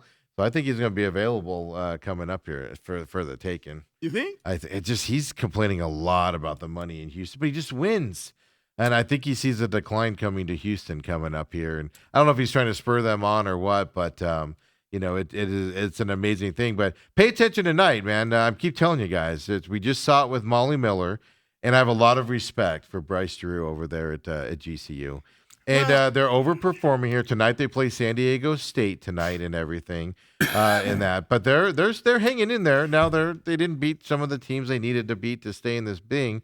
9-5 in the conference, so they've slipped down with some of these losses lately. But look. I know Molly Miller left GCU and Jerry Colangelo. I just think that Bryce Drew and Jerry Colangelo have a different relationship. You don't think that his brother's success at Baylor kind of prods him to get back up into the big league? I think what you're going to find is Jerry and Bryce, they're going to work collectively on getting some of that elite talent into GCU. They understand that. Here's the deal. They already get it. Well, here's the But deal. more? When you look at GCU, they don't have that athletic department with all the diversity of sports Right. that others do. So their main sport is basketball. So when a lot of other schools, it's football. So GCU can put more money, more resources into getting, a couple of those horses or those 5-star. Do they want studs. to? I think they do. Look, Jerry Colangelo's is too competitive not to. Yeah. And so And he's there at every game. So yeah, and I think that a coach Still writing the checks, Dale. I think that every coach likes to know that he has the support of I don't his disagree. administration, and so President Mueller and Jerry Colangelo, they are committed. Doesn't that say something though on a coach that wants to stay at that level and not move up? Sure. I mean, if you look at Gonzaga, few knows that's the only sport he's going to get most of the resources to his program. Yes, So they're going to say they have track and field Bryce and Drew. baseball. I think Bryce Drew looks at it and says, "I can turn Grand Canyon into a Gonzaga." Yes. Because we're the main. And so I don't think he would come to ASU just based on the fact that he knows that basketball ain't the number one ticket in town there. Right. That's just my opinion. And look, don't hold I me didn't, to I didn't that. know. It's just my opinion. I didn't know Bryce Drew was such a quitter and not affecting a bigger role. I didn't realize that. Wow. Call him a quitter. Wow. Look, dude, That's what you just sounded like to me. No, I'm going to stay here because I can make this the next Gonzaga. Or you can come and revive Arizona State and be on a national map. Hold on. Revive? Revive Arizona State. Revive? It was what, go back to 1970s? Yeah, there was some Alton great Lister and Pat players in Lever. ASU's history. Revive. Dude, it's all about relationships too. Relationships and resources. I just talked about at Arizona State, Bryce Drew wouldn't have the same commitment to resources that Kenny Dillingham But would he'd have. still have more. Huh? No, he But he would wouldn't. still have more than what he has at GCU. No, Dude, I don't think so. GCU I don't has a think so. small budget. No, dude. Oh. I think. Let's put it to you like this. Move across town, Bryce Drew. You guys poo-poo this and tell me how much Bryce Drew doesn't want to. He want him and Jerry Colangelo are best buds, and he just wants to stay at a lowly school like GCU. lowly school? And do nothing. Dude. They're behind Utah State, folks, and New Mexico. Dude, Come on. Dude, are we calling Gonzaga basketball lowly school? I just said he looks at Gonzaga and he thinks Grand Canyon can be that version. Great. And that's just my opinion. I don't get know Arizona that, ladies State. and gentlemen. I don't know that. That's just my opinion. So I know he wants Bryce Drew at ASU. Hey, I wouldn't. Look, I'm a Sun Devil grad. I wouldn't mind at all seeing Bryce Drew come up. But I'm just trying to be realistic. Yes. From my own opinion I standpoint. got news for you, and we I saw could be- that. I could We wind saw up that being with the wrong. women's program. They do not Grand Canyon. Say what you want. They don't pay what Arizona State can pay for head coaching positions. I would agree from a women's standpoint, but I don't know that From the that would men, be. too. Okay. I don't know about that. Oh, just the Havocs. Come on, we have the other guys. Okay. Yeah, the curtain of The distraction. 928 crew. The 928 crew. Hey, look, I'm just down. look. I bleed Sun Devil, maroon and gold. Yeah. I'm a proud alumnus of the school. I want them to do well in every sport, every category, and that includes men's basketball. And as you know, I was a big Bobby Hurley fan. It took a lot of years, but it's finally come. I was gonna say a couple weeks ago. After that press conference, after the loss to West Virginia, that's when I said, okay. So what we learned from Coop today, folks, U.S. women going to lose to Canada. No. He's rooting for that, and he's rooting for Bryce Drew to stay there at GCU and not come over to Arizona State. I know they didn't get that message That's what from we me. got from Bruce Cooper today, folks, right there. I know as that's well. not what they got from me today. Yeah, but I tell you what. Hey, are you guys gonna be watching the gold medal game between women and? Oh, absolutely. Canada? I watched Okay. them all, yeah. Okay. Absolutely. I'll wake up. I wake up early for You that tell stuff. me you're exhausted every day at 7:00. Because I'm waking up to watch the Olympics. Jeez. Live. I don't know this tape delay garbage. Wake up early. Oh, no, I love, no, I don't. No. But that's the nice thing about Peacock is you can go back and watch it. Well, on you demand, can't. so, Look. yeah. There's no question that the games are being you probably already know the outcome when you're watching it in Right. prime time here. Right. But if you want to During get the up, week I am, but on the weekends I'm able to avoid it. yeah, until I it don't. shows, I don't get up. I don't get up early like he is. I ain't getting up at 2 a.m. I was up at Believe 2 it or a.m. not- this morning. I believe flipped it it or on. not, I'm usually trying to go to bed about 2 a.m. We've heard that about you. Hey, your wife was out of town all weekend. We get that. Hey, let me tell you something. she got back today, so she had a girlfriend pick her up at the airport because I told her I got to come. I got to come join a couple Oh. of knuckleheads today. Oh, look at that. Oh, we got he turned down his wife for us. Well, Dale. she knows I do that, and so it was good. So man, You could have brought her with you. But here's the outrage, guys. I made the bed up for the first time in 5 days today. Oh, did you really? I knew she's coming back, and so Yeah. it's like, dang. Yeah. I don't want to hear her getting on me for not making up Oh, the bed. So it's yeah, like, it's funny because my wife has gone on some week-long trips, even a 2-week trip, and nothing's cleaned up, no bed is made, and then it's like the day before. Isn't that beautiful? Dan? Yo, Isn't that beautiful? oh, It's get beautiful. up. Because I mean, hey, you're dang, just yeah. gonna mess it up the next night anyway. Yeah, I mean, it's a beautiful thing. So you're gonna get yelled at when you get home, is what No, you're I saying. mean, 'Cause I she's made gonna it. find what are I- these crumbs doing here? Nah, I made it. And here's the deal. When she's gone, I'm not. I don't cook anything. That's what I was gonna say. I go out and buy. So I was just about to ask you, how many pizza boxes? boxes are in the trash can Hey, today? look, the pizza boxes are in the recycles, and the pizza leftovers are inside the fridge. Hey, that's true. That's very true. Matter of fact, I went to Mellow Mushroom yesterday. Oh.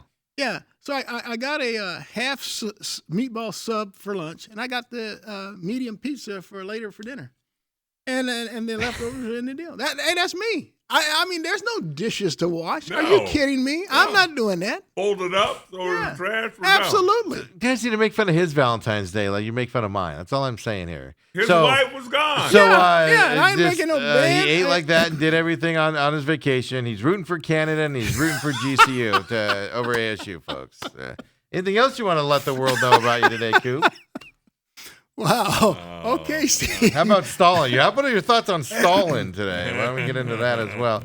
As always, Coop, seriously, thanks for joining us.